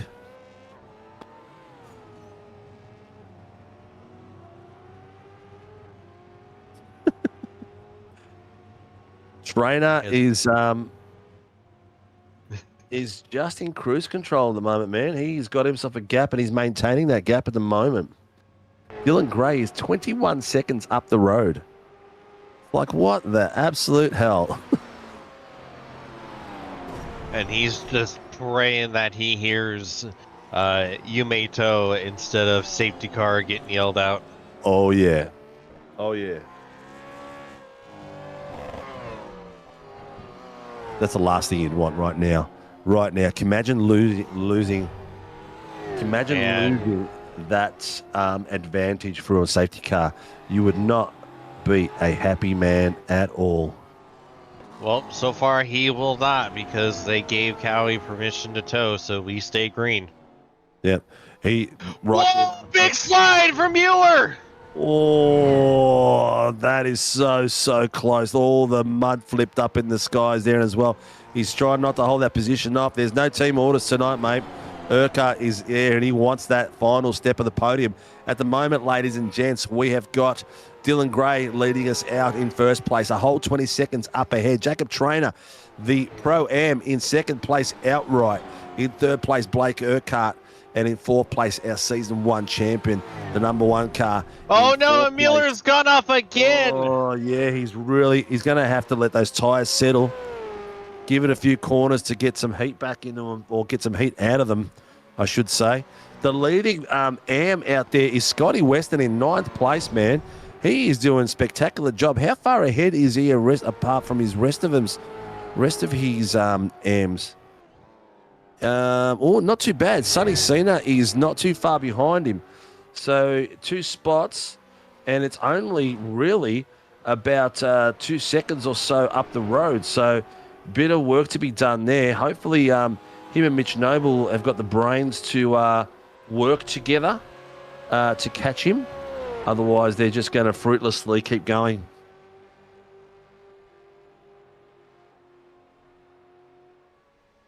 You know, I was going to start talking about how it doesn't seem like there's a whole lot of rear grip in the Pelicans Mustangs until I remembered that there is a Pelican Mustang 20 plus seconds out in the lead. So maybe the issue is just limited to the Pelicans Mustangs that are painted dark blue, because the one that is red has no issues. No issues at all. And have a look at that pass there by Julie on Wickman. They both follow each other off the dirt. Next few corners, greasy tyres, so be careful, lads. In the pits comes Blake Urquhart and Ryan Mueller. So they've both gone in with 17 minutes to go, ladies and gents. Let's see what happens. Will Ryan retire the car? We'll keep going. He's got to turn off the fast repair. Is he going to be able to get it up there and get new tyres at least? Jared Wickman and Stevie Banks are coming into the pits as well, so this could start a whole heap. Troy Dooley has stayed out, though. He has stayed out.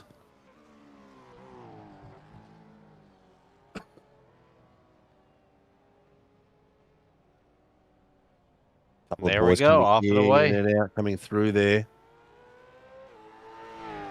Here's Noble coming through now. He's gone.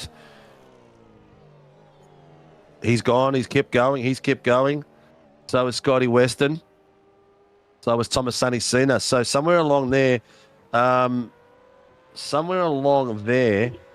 Scotty must have had a bit of a moment because he was a second and a half up the road from Mitch Noble and Thomas Sunny Cena. And Cena is fallen off the back of Noble as well.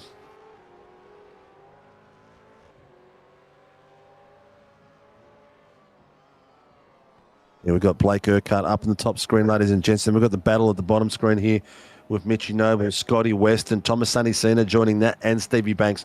So we're going to have a four-way tussle coming through shortly.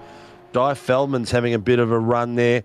She is still putting the pressure on good old Dion Hetherington. They have been going for lap after lap after lap, fighting each other constantly down there. So great bit of work there by Di. And Hetherington caught the grass, and there goes Di. Oh, she has been waiting for that for ages. Yeah, good move from Di to finally get by Di on. Gallen's I'll be here all week. That poor car has seen some things. Oh, and they're still battling. Look at that. Yeah. Great bit of fighting between these two. So this is for 18th and 19th place at the moment. 17th and 18th, I should say, sorry. Great bit of work between them. And but Di's been waiting for Dion to make a mistake for a while. And bottom screen as well, Mitchy Noble, Scotty Weston. Great bit of battle. And have a look at this. Stevie Banks on Thomas Sunny Cena behind them as well. So these boys are coming through. All four of them are having a bit of a tussle. I'll take it to Scotty Weston so we can catch the battle pack behind them as well. Thomas Sunny Cena has got pressure big time at the moment. Banksy's all over him. He's trying to peel the escalator stickers off. Oh, bit of work there.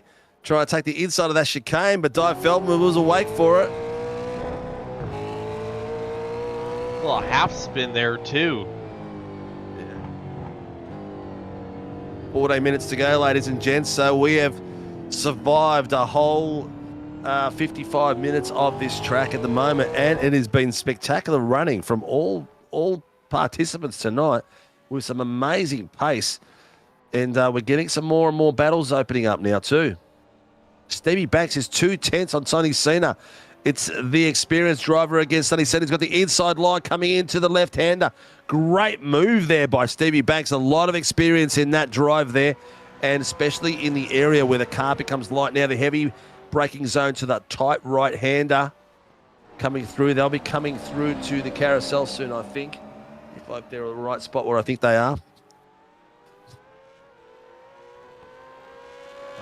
Your guess is good as mine on what part of the track they're on. Yeah. Tell you what, Jacob Trainer has done a great job pulling away from these boys. He is sitting in second place, and all that fighting he did with Mueller and Urquhart earlier on has really paid off.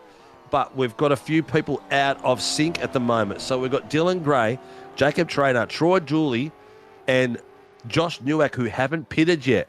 So it's going to be very interesting when they go to pit, what's going to happen to Mueller and Blake. Are they going to be up there and undercut these boys or not? I'd be worried about that right now. Not so much for Dylan, but more so for Jacob Trainer. Yeah, it's safe to say that Dylan Gray is very much not within undercut range at this current moment in time. Very, very true.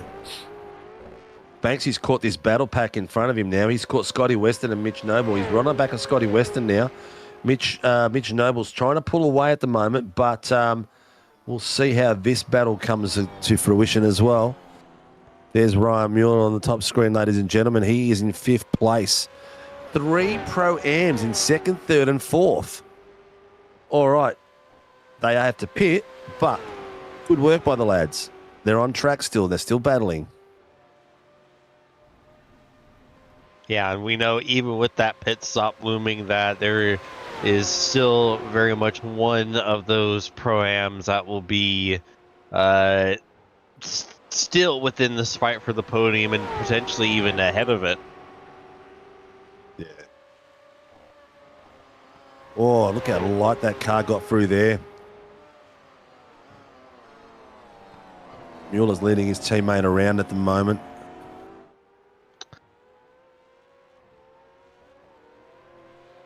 Bottom screen, their team principal is putting pressure on Scotty Weston. Doing a great job there. Thomas Sonny Cena is keeping up with them as well.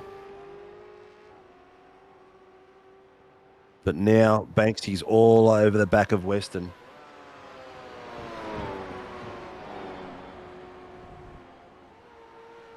And I tell you, we're probably going to be like a minute short of... Okay, Dylan Gray just drove by Park Jonathan Gallen, who is facing the wrong way in the wall. There he is there. And, oh, yeah. Where is he, though? And he's part of the track. No, he's okay. He's off the racing line. The racing line is a hard right to that curb. Just saw one of the boys go past. But, yeah, that car is not special. I didn't hear him call it in either. No! You'd think he would have called... Who knows how long he's been sitting there? Maybe he's just having a nap. Yeah, maybe he is. But this battle pack here is caught up to each other now. We've got Thomas Sonny Cena, Stevie Banks, Scotty Weston, and Mitchy Noble fighting for it. Mitchy Noble's pulled away a little bit, but these three are going for it. And who are they fighting for? What are they fighting for? So the battle here, what you're seeing on the screen at the moment, the lead car, Scotty Weston, is the AM leader at the moment. Stevie Banks is in the middle of that. But Thomas Sonny Cena is second place for the AM, so he's fighting with Scotty Weston at the moment. So critical battle for points. Now, the next question is going to be is Dylan Gray will pretty much be the cause and effect of whether we get an extra lap here or not with the white flag, depending on when he crosses the line. Dylan Gray is in the pits, ladies and gents. He's in the pits. I was going to say I'll go to that car, but where are these boys? Where's Jacob Trainer and where's Ryan Mueller and Blake Urquhart at the moment? They are coming down the back at the moment, and they are pretty much slickstreaming each other. As you can see, Blake flashing the bit of the lights there. Right up. Look at this toe down. Oh, my God. Shake that tail feather. Geez, don't do what the Carlin boys did in the 86s. They ended up taking each other out. The sad thing is that I think we're going to be 20 seconds short of the white flag. Since oh, really? Gray is back out on track, and we currently have 8:45 left. Yep, here are these boys coming out now. Have they passed? Taylor, Jacob Taylor, Trainer is there. Trainer comes out side by side of Mueller. He comes in right on the spot. Ladies and gentlemen, we're on an 8-minute grid. Oh no, there's contact! Trainer tried to close the door there, and there was contact between the two of them. I'm not sure who's got what there.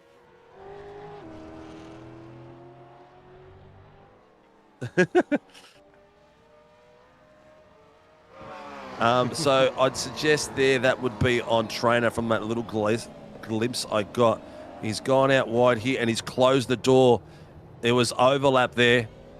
There was definitely overlap there by Mueller. So I'd say that would be probably on Jacob Trainer. So we'll have a look at that. They'll have a look at that as they come through. They're discussing it at the moment. But you know what? It's what a way to come out, mate. We're talking about 8.5-minute laps, different strategies and everything, and they still come out side by side. Yeah, isn't that incredible and crazy, especially with all the areas on this track to lose or gain time and it basically mattering not at all? Yeah, correct. Very much correct.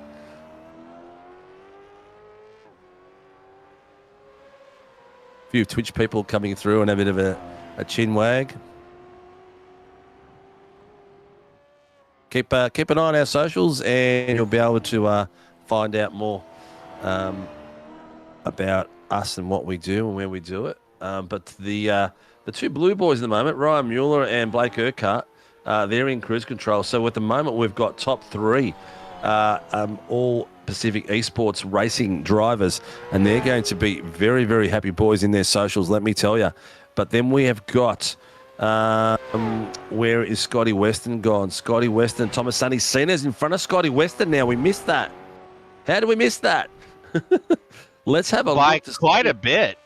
Yeah, well, let's have a look what's happened here. We must have had, Scotty Weston must have had an off or something. It doesn't look like nothing in the...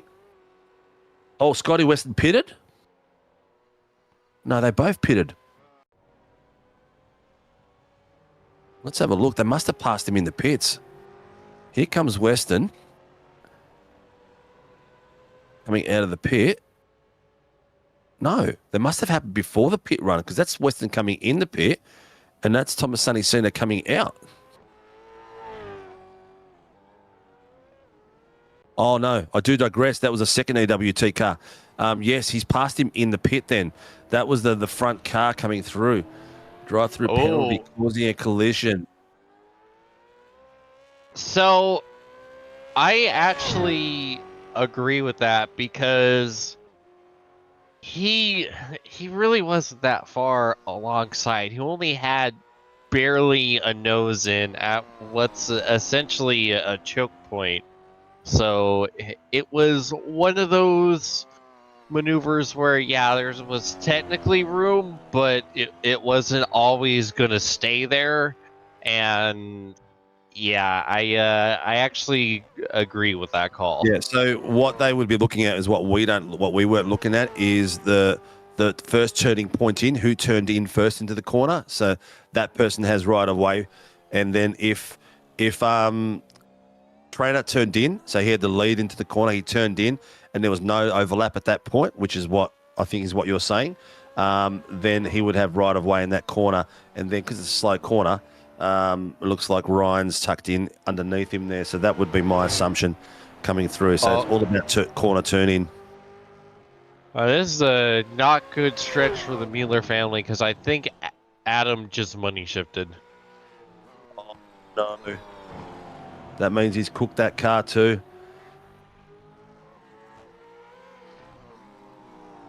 Oh, yeah, there it is. I can hear it. I can hear. Oh, he's just off the racing line, but I don't think we'll have enough time for a safety car anyway. But he's off the track. Where is he? Well, at this point, I think we could actually do a one-lap shootout if we wanted to. and take it into consideration that we've got other cars battling out there. Oh, another one. 227. Who's that? That was Adam Mueller officially requesting his tow. All right, so Ryan Mueller is now got Blake Urquhart in front of him and Jacob Trainer. Oh no, Peter Pavlovich. His car is cooked. He's walking his car back, trying to get to the pits, ladies and gents. Where are we at? We've got 3 minutes left. Is Dylan Gray on the final lap at the moment, or do we have a white flag yet? That's the big question. Who is passing the pits? Anyone passing the start and go line at this point? No, he's not going anywhere.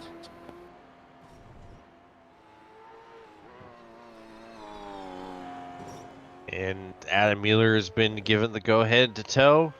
Yeah. Tell you what, Di Feldman passing down Hetherington has not looked back. She's just stretching that out more and more and more.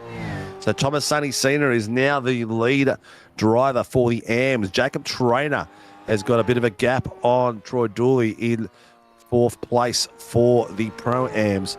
And then top spot, we've got Dylan Gray, Ryan Mueller, and Blake Urquhart. But Mueller has got himself a drive-through for that incident we saw earlier, which should give Jacob Trainer the podium step. Coming through. We're just getting race control to tell us if there is a white flag right now or if we are still live and racing. I'm assuming that the next lap, if this isn't the white flag, the next lap will definitely be the white flag, especially if there's 2 minutes left.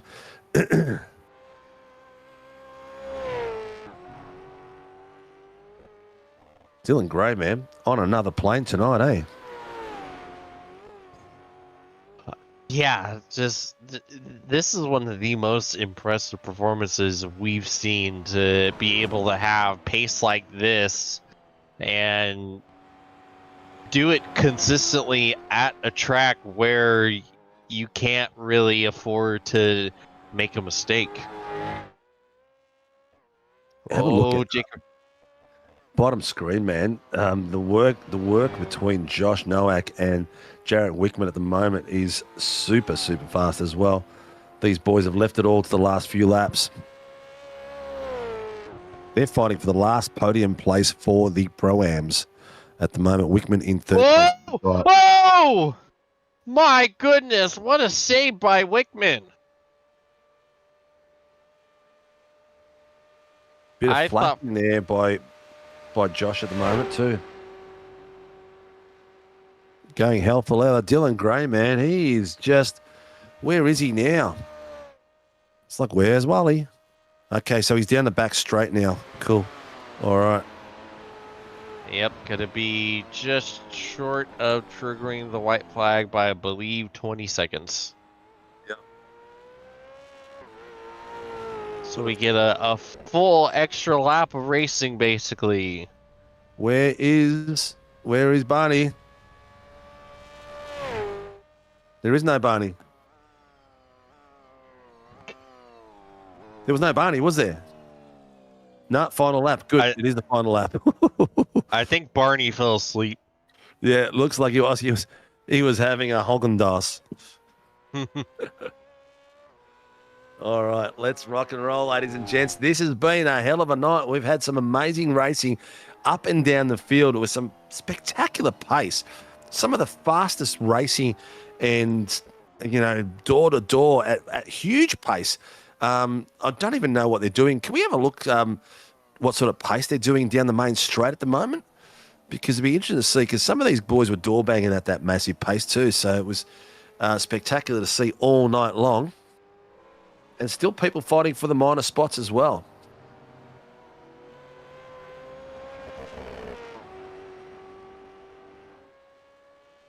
Meanwhile, Mueller has served his drive-through and comes out in 5th behind Troy Dooley. Yeah, behind Troy Dooley. And Dooley is putting the pressure on Jacob Traynor. No, sorry. That is. Oh, door banging with Dooley. Door banging of Dooley, that's for sure. DoorDash, another one for sponsorship. DoorDash, come on, man. We could have the DoorDash moment for the food people. DoorDash here, mate, is like your Uber Eats. We also have DoorDash in the States. There you go. That would be a good sponsor for a series with there's lots of rubbing. We can have DoorDash moments. So if you're out there in marketing for DoorDash, I'm going to write that down.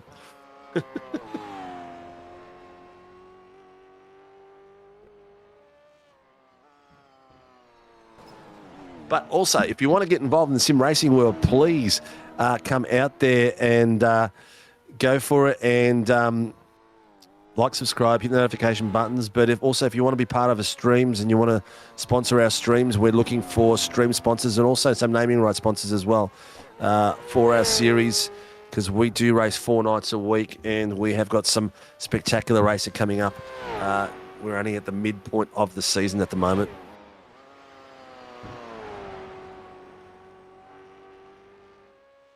Meanwhile, you saw on the second screen, Mueller was able to get the move done and trying to pull away from Dooley. Yeah, definitely. Erky's got Jacob Traynor right up at the back of him now as well, so he's putting the pressure on big time. So this is the man on the top screen, ladies and gents. He has done a spectacular job tonight from qualifying, leading the way out and doing a super amazing bit of work out there. And Can't believe how good he is driving tonight, out of his skin and showing some supreme quality.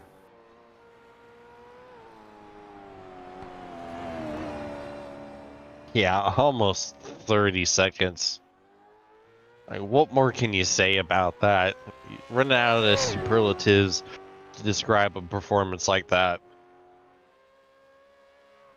100%.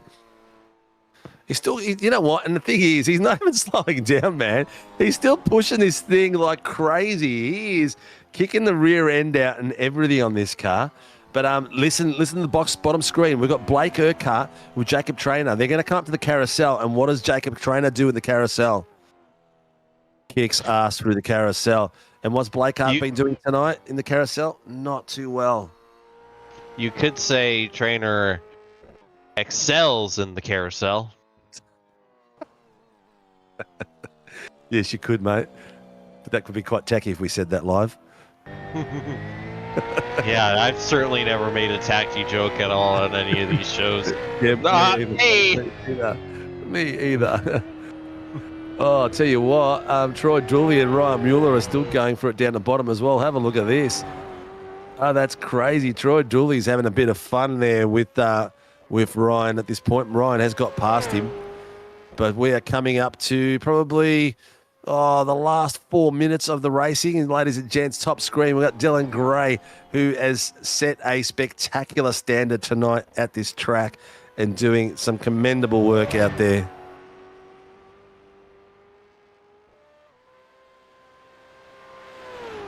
Where do you go? But where do you go? Stevie Banks is having a bit of a tussle here as well. Yeah, Stevie's caught up to this fight. Yeah. He's got right onto the back of it. He wants to get more Pacific Esports racing drivers up the pointy end. Have a look at them. 1, 2, 3, 4 of them in the top 6. It's a crack a bit of work. Oh, look at the air we're getting there. We're gonna have to get a clip of Dylan getting some air in this car. Hopefully he doesn't. Oh, can you imagine if you binned it in the last lap? Oh my goodness. Yeah, I mean, it can happen. It would happen to me. Here it is, the carousel as he shoots through there. That's a spot where you've got to be really careful. That could spit you out real easy. Jacob Trainer is got himself around Blake Urquhart, so we missed that just a few seconds ago, I think. We may have enough time to look at it, but I don't think we will. Trainer has done a cracking job getting himself around there.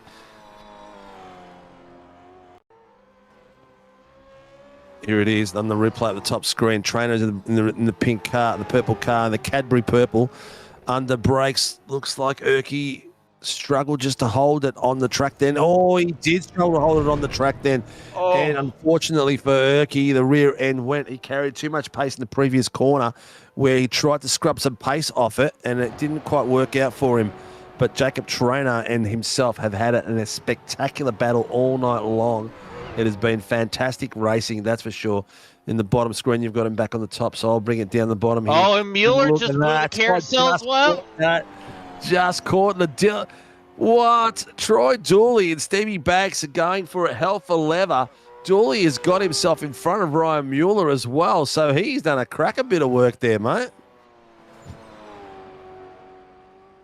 Man, these dark blue Pelicans cars cannot get through the carousel at all. No, it seems to be a tough spot for him. It's got to have to do something with the setup. Have a look at Gray, ladies and gents. He is going for it big time. He's not backing off. He's coming up to the final few corners, I think.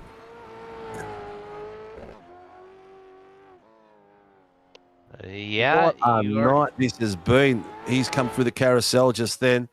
So these boys are putting on a spectacular show. Still battling live all over the place, man. It's spectacular to see. You've got to also Nowak. He's a few seconds behind these boys, 11 seconds now. But Ryan Mueller, this battle pack is the last battle pack of the battle packs tonight. Di Feldman had just pulled away dramatically away from Ben O'Connell, and also Mitchie Noble, who was battling with Thomas Sonny Senior and Scotty Weston, has pulled out as well. So you can see right now the Pro-Am looks like it's going to the top spot. Is going to Trainer, but here comes down the back straight Dylan Glay flashing his lights to make sure we don't forget that he's coming to the end of the race. He knows that we do miss the final sometimes, but we'll get 1, 2, 3. Don't worry about Dill. We'll get you coming across the line as he's coming through the last few corners. There's that stop sign. Watch the left-hand side. There's the arrow pointing the other way. We go the wrong way on this track. There it is, ladies and gents. Here he goes across the line. The big race tonight, the Nürburgring combined, coming across the line for the V8 Supercars, Warren and Brown V8 Supercars. Round 5 is Dylan Gray from the PERT bringing it home for first place with a 30-second lead on the field and doing the fastest lap of the race with an 8:37.7 coming home across the line to set an absolute perler. Oh, look at that. Oh, my God. What's Urquhart doing? What? Oh, no, that was a last-ditch effort for it, but bottom screen as well. Ladies and gents, Jacob Trainer brings it home in second place for the Sim Racing Brotherhood, and a spectacular runner battle all night long with Blake Urquhart. Oh. But look at these boys coming through the back end. We have got a great little battle here. We've got Ryan Mueller, Troy Dooley, and Stevie Banks going for it. Oh, Banks Whoa! right up there. He's just held the place long enough to stay off the back of Dooley. Great bit of work there to keep out of the injury of his car, but then Dooley and Mueller come through as well, coming across the line on the bottom screen. You can see Ryan Mueller come across the line, taking 4th place. Troy Dooley taking it in 5th place. And here we go for the Pro-Ams. The AM winner tonight in 10th place, Thomas Sonny Cena brings it home on Scotty Weston in 2nd place for the AMs, and Marty Hughes will bring it home in 3rd place. These boys have all put on a spectacular show, and I'll tell you what a bit of fun that was. No kidding. They even left us a bit of spice at the end of the race as well. That was spectacular. Yeah, that. I don't think that was necessarily a planned move from Blake. I just think he pushed a little too hard, got the grass, that heavy braking zone, and then it was just prayer at that point. Yeah, 100%. 100%. I totally agree. Totally agree. But that was a lot of fun, man. That was. You know what? I actually really enjoyed that. It wasn't heart-wrenching pace, all go, but we got to see all the battles tonight and really gave the viewers, top and bottom, a lot to show. And I'm very proud of this whole grid that we didn't get a major incident. Like, we only had solo car incidents, like no major dumpage, no huge track blocker, just a really clean race. Bottom screen, 2 boys doing some mega burnouts down there as well. That's Jacob Trainer and Mitchie Noble going together. But on top screen, Dylan Gray, oh my God. I think he needs to practice his burnouts. He's getting plenty of practice as of late. Yeah. Well, where are we? We got ready with some boys in the booth or what? Whew. Oh, no. Next round. Lime Rock. Super Sprint. We're always here to help our squad. Come and enjoy the Super bit next week, because that'll be the last we will see in the V8s. Oh, dear. Mate, tell us about what we're seeing right now on the screen, like, for the viewers so they know what's going on. Yes, sir. It's Team Watson Iracing setups.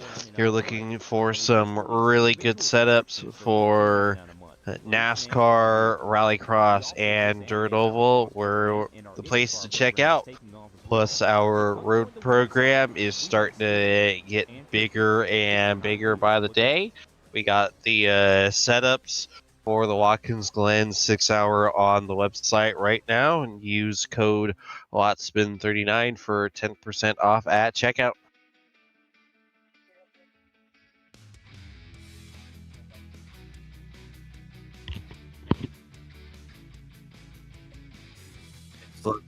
Sorry, I was listening to Race Control downstairs. And there you have, ladies and gentlemen, the pros tonight was Dylan Gray, Blake Urquhart and Stevie Banks taking the top steps coming through. For the Pro-Ams, Jacob Traynor, who took second outright tonight, and a cracking bit of work there with Blake Urquhart. So great driving between these boys. Troy Dooley brought it home in second and Jarrett Wickman in third. And in the AMs, Scotty Weston, Thomas Sonny Cena came home in first place. Scotty Weston in second and Marty Hughes in third. Di Feldman had a fantastic battle all the way through of Dion Hetherington for fourth and fifth. So some cracking bit of driving out there. It has been a spectacular night, ladies and gents, and been some amazing racing all the way through. And I've got to speak to Thomas Sonny Cena again. I mean, this boy is harassing me, man. I think I'm going to have to put an AVO on him to keep him out of my streams and chats. But ladies and gents, let's bring him in tonight. The AM winner for the round 5 at the Nürburgring. Mr. Thomas Sonny Cena, how are you doing, mate? And how the hell was that out there? Oh, that was good. I'm very sweaty, but no, good. It was a lot of fun. I actually quite enjoyed that. Well, it was. We were a bit worried in the booth, but it ended up being some spectacular racing all the way up and down the field. So everyone got their camera moments. That's for sure. We could share it around big time. But how was the pace in this V8 coming down some of those bumpy flight left and rights and trying to keep the rhythm going? Yeah, no, it was really good. Obviously, lap 1 and 2 were a bit dangerous, having so many cars around. But once I got into a bit of free air, obviously I had Mitch with me, had Cowie, Scott as well. Like once I got into sort of that clean air, the car just came alive and it just hooked up. I couldn't even imagine. It was really good. Like that rhythm I was able to get into in that clean air, I couldn't be happier with it because it made my life very easy. Well, it looked pretty cool. The battles looked amazing, mate. Your car actually looks not bad condition considering the amount of door banging you were doing and removing each other's rear and front bumpers, mate. But would you recommend the Nordschleifer combined for another V8 supercar race? Honestly, I think so. Going into that, I was a bit like, oh, this is either going to be an 11 out of 10 race or a -1 out of 10 race. We'll see how we go. But no, I actually think that went really well because the way the field was able to sort of spread out and you isolate those little battles, obviously I think there were battles for the lead. There was myself with the guys in the mid-pack and then towards the rear. I think the way everybody sort of isolated and split up into tiny groups, I think worked really well for the format. So yeah, I would do it again. I think 100% I would. Excellent, mate. Well, it was a lot of fun for us, so I'm glad you enjoyed it, and it sounds like you still got some adrenaline pumping in there. And I'm kind of sick of talking to you as well, mate. Not only do I have to talk to you in the booth, but I've got to talk to you about admin stuff as well. So who gets Mr. Thomas Sonny Cena out on track and supports your racing, brother?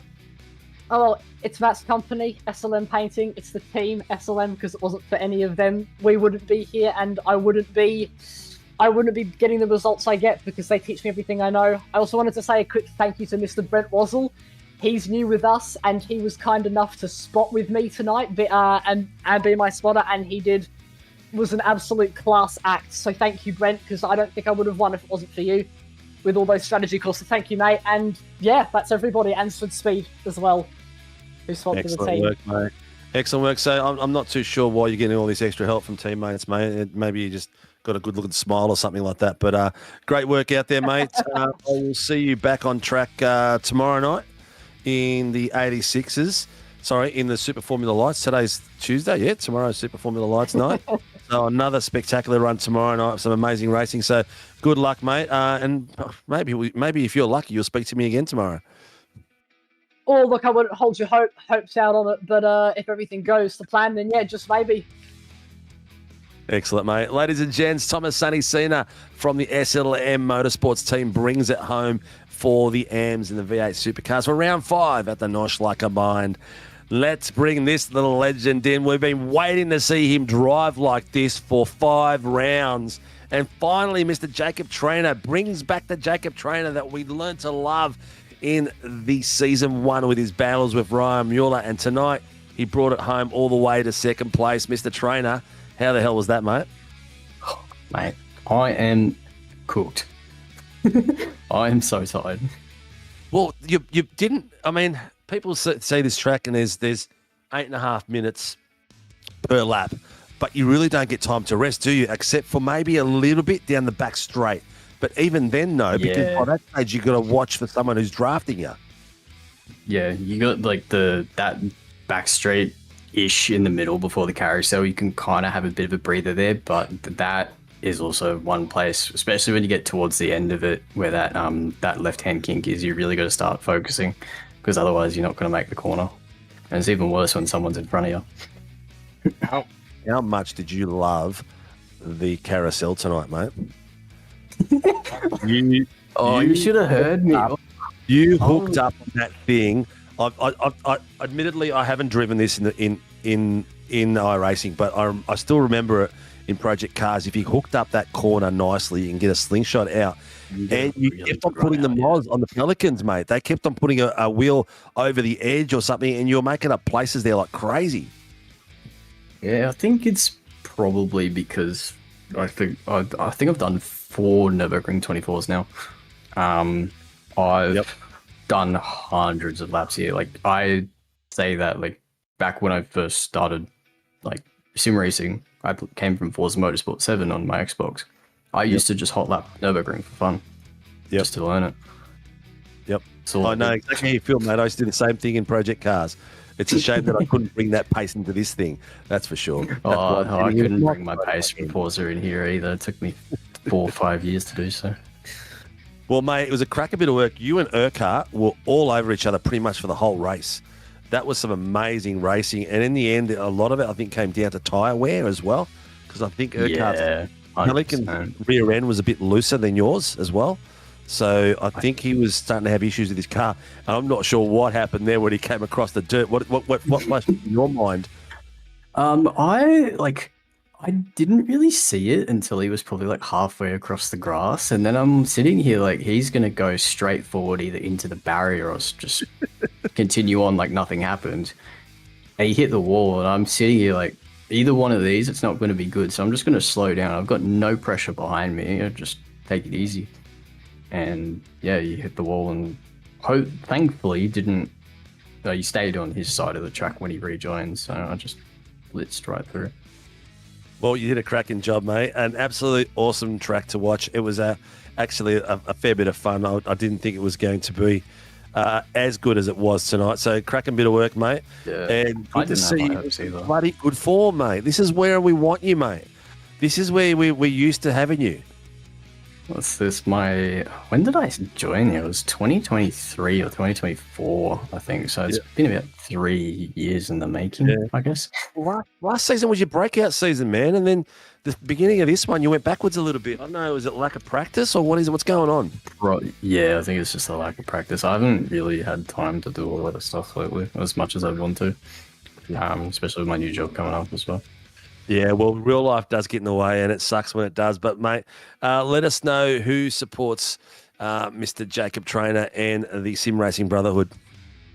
I'd like to obviously thank my team, SRB, Sim Racing Brotherhood, especially also Mitch and Josh. Those guys pulled through, brought in a triple top 10 for the team, so that's really good from those guys. Let's also thank Acer with Sim Racing, Moser, GRS, Edge Overlays, and Miller Motorsports as well. Big shout out to our team boss Nick as well, and Jacob McIntyre. I'm sure he's watching. Yeah, he probably is. Haven't seen him while on track, but he's probably enjoying himself still, mate. But congratulations!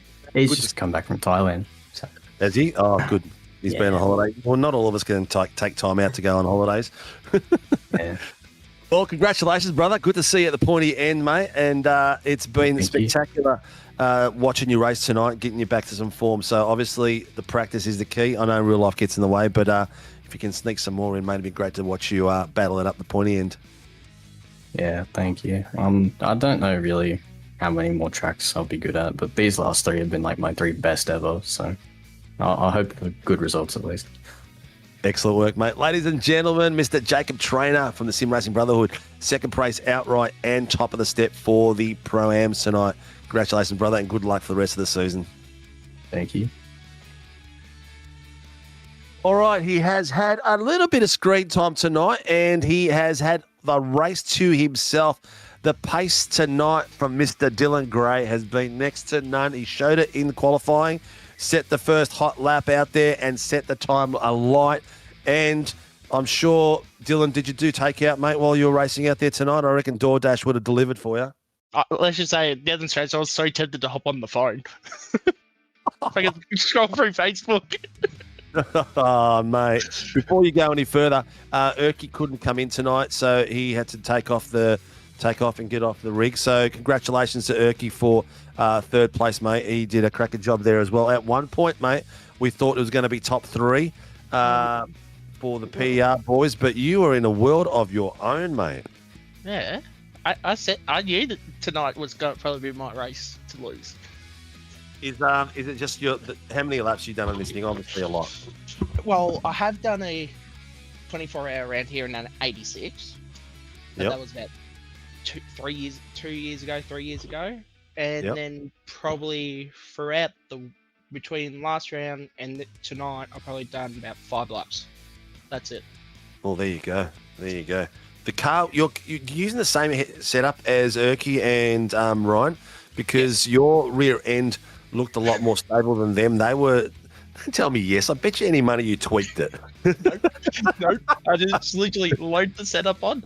That was it. Because they were having. That looked like their rear ends were sliding around a little bit more than what more than trainers were, and definitely you were hooking it up a lot tighter as well. Yeah, I was just literally, as soon as I got lap one out of the box and I knew I had the gap, I just went, time just cruise it home, and save the rear. 837.70 is not cruising it home, brother. 837.70 last lap, sitting the fastest lap, is not cruising it home. All right, if that's cruising it home, mate, I'm going to turn into a priest. No, last lap I went stuff it. Fastest lap of the race, let's do quality lap. Yeah. Well, you definitely did, mate, because your lap before that was still pretty fast as well. So you're another level altogether tonight. So, but congratulations, mate. You did a fantastic job. So it's good to see you get the top step again.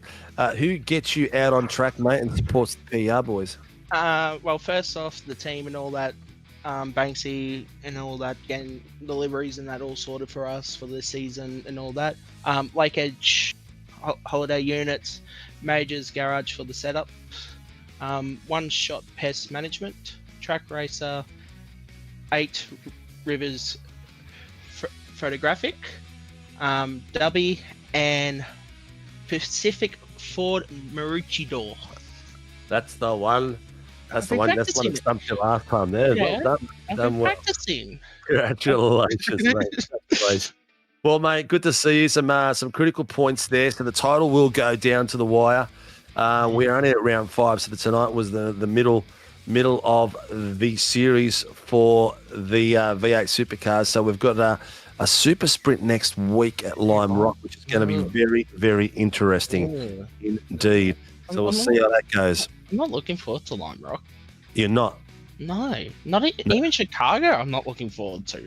Yeah, well, Chicago is a bit restrictive with all the brick walls everywhere. So we'll hope the boys keep them off the wall. If I finish second in the championship, I don't care. I'll be happy with that. Yeah, well, it's going to be one of the Pelicans, that's for sure, because you're all flying the flag very, very strongly at the moment, mate. Well, Mr. Gray, good luck. And see you next week at Lime Rock, mate, and hope it all pans out for you. Yeah, hopefully. There you go. Ladies and gents, Dylan Gray from the PR racing team taking out the top spec tonight for the pros all the way through to the very end and setting the fastest lap on the last lap as well. Mr. Watson, what a night that was. Yeah, it like we said at the top of the show, was a historic night for the league, and a really good race. It definitely wasn't the dumpster fire that I was kind of anticipating. Like, this is one of the cleanest races we've run in quite some time at the most difficult track that we've run in quite some time. So it's a good boon for everyone that we were able to survive that without major calamity and a whole lot of stuff that race control is having to sift through right now. Yeah, 100%. Well, you mentioned clean racing, and I don't know if you've noticed it now, but the last 3 rounds, since round 2, all the racing is just gone next level. The battles and the space given and everything like that. The battles have been a lot harder, but the space given and the respect given on track has been ridiculous. It's been really good to see across all leagues at the moment, and some amazing racing. So if you're out there and you're a motorsport fan, just flick through the last few rounds of the 86s, the Formula Superlights this series. Sunday night's GT3 was spectacular as well. That was some amazing racing as well. No different than tonight. It was spectacular. So you get in there and have a look at that. But that brings us to an end. Just a big reminder, tonight was round 5, but we have got 2 more rounds. So round 6 is the next round. The round after that is round 7, and that round will be our 800th show. So make sure you like, subscribe, and hit the notification button because you don't want to miss our 800th show. It's going to be a lot of fun. We'll try to do something special for the night for the viewers and as well as the drivers. So it's been an absolute cracker. If you're out there and you love what you see, like, subscribe, hit the notification button. Also support the people that support us. All the people out there, the viewers, the drivers, the people that come out here, thank you very, very much. But also the people that support us financially, that keeps the door open. Grim Industries, the home of the V8 coffee table. If you're into something for your man cave, something spectacular for the office even, or a present for dad or mum. I'm not motorsportists. Everyone loves it. Get a V8 coffee table or a Ferrari and JDM engine, whatever you want to do. They do some spectacular work. Phoenix Driver Development, if you're out there and you love the Gen 3 and the Gen 2s, the Super V8s, come and have a look at their setups and also get some driving tips. These boys are fantastic one-on-one, but also in a group session. And a big thank you out there to Shunt Sceneries. If you're into the flight simulator world and you are after some renderings of the local airports up north, please reach out to Shunts. They will help you out. They've got a couple of different options available, and also the legends that are the Warren and Brown Tools Company. Have a look at their socials at the moment. They have got a Camus full pedal desk and wheel set up for a giveaway for anyone who spends over $200 in their online store. So get in there and support them like they support us. Without them, I'm guaranteeing you we will not be around, and these shows won't be available to watch. So if you're out there, support them and support the community that supports us. And if you want to get involved, you want to be a stream sponsor, or you want to be a naming rights sponsor, please reach out to me through DM, through Facebook, or through admin@simracingworld.com.au. Thank you very much for your support. See you all tomorrow night. Log on, get in there and get ready for the Super Formula Lights. It's going to be an absolute cracker. Love to see you then. Thank you all for your support. Good night.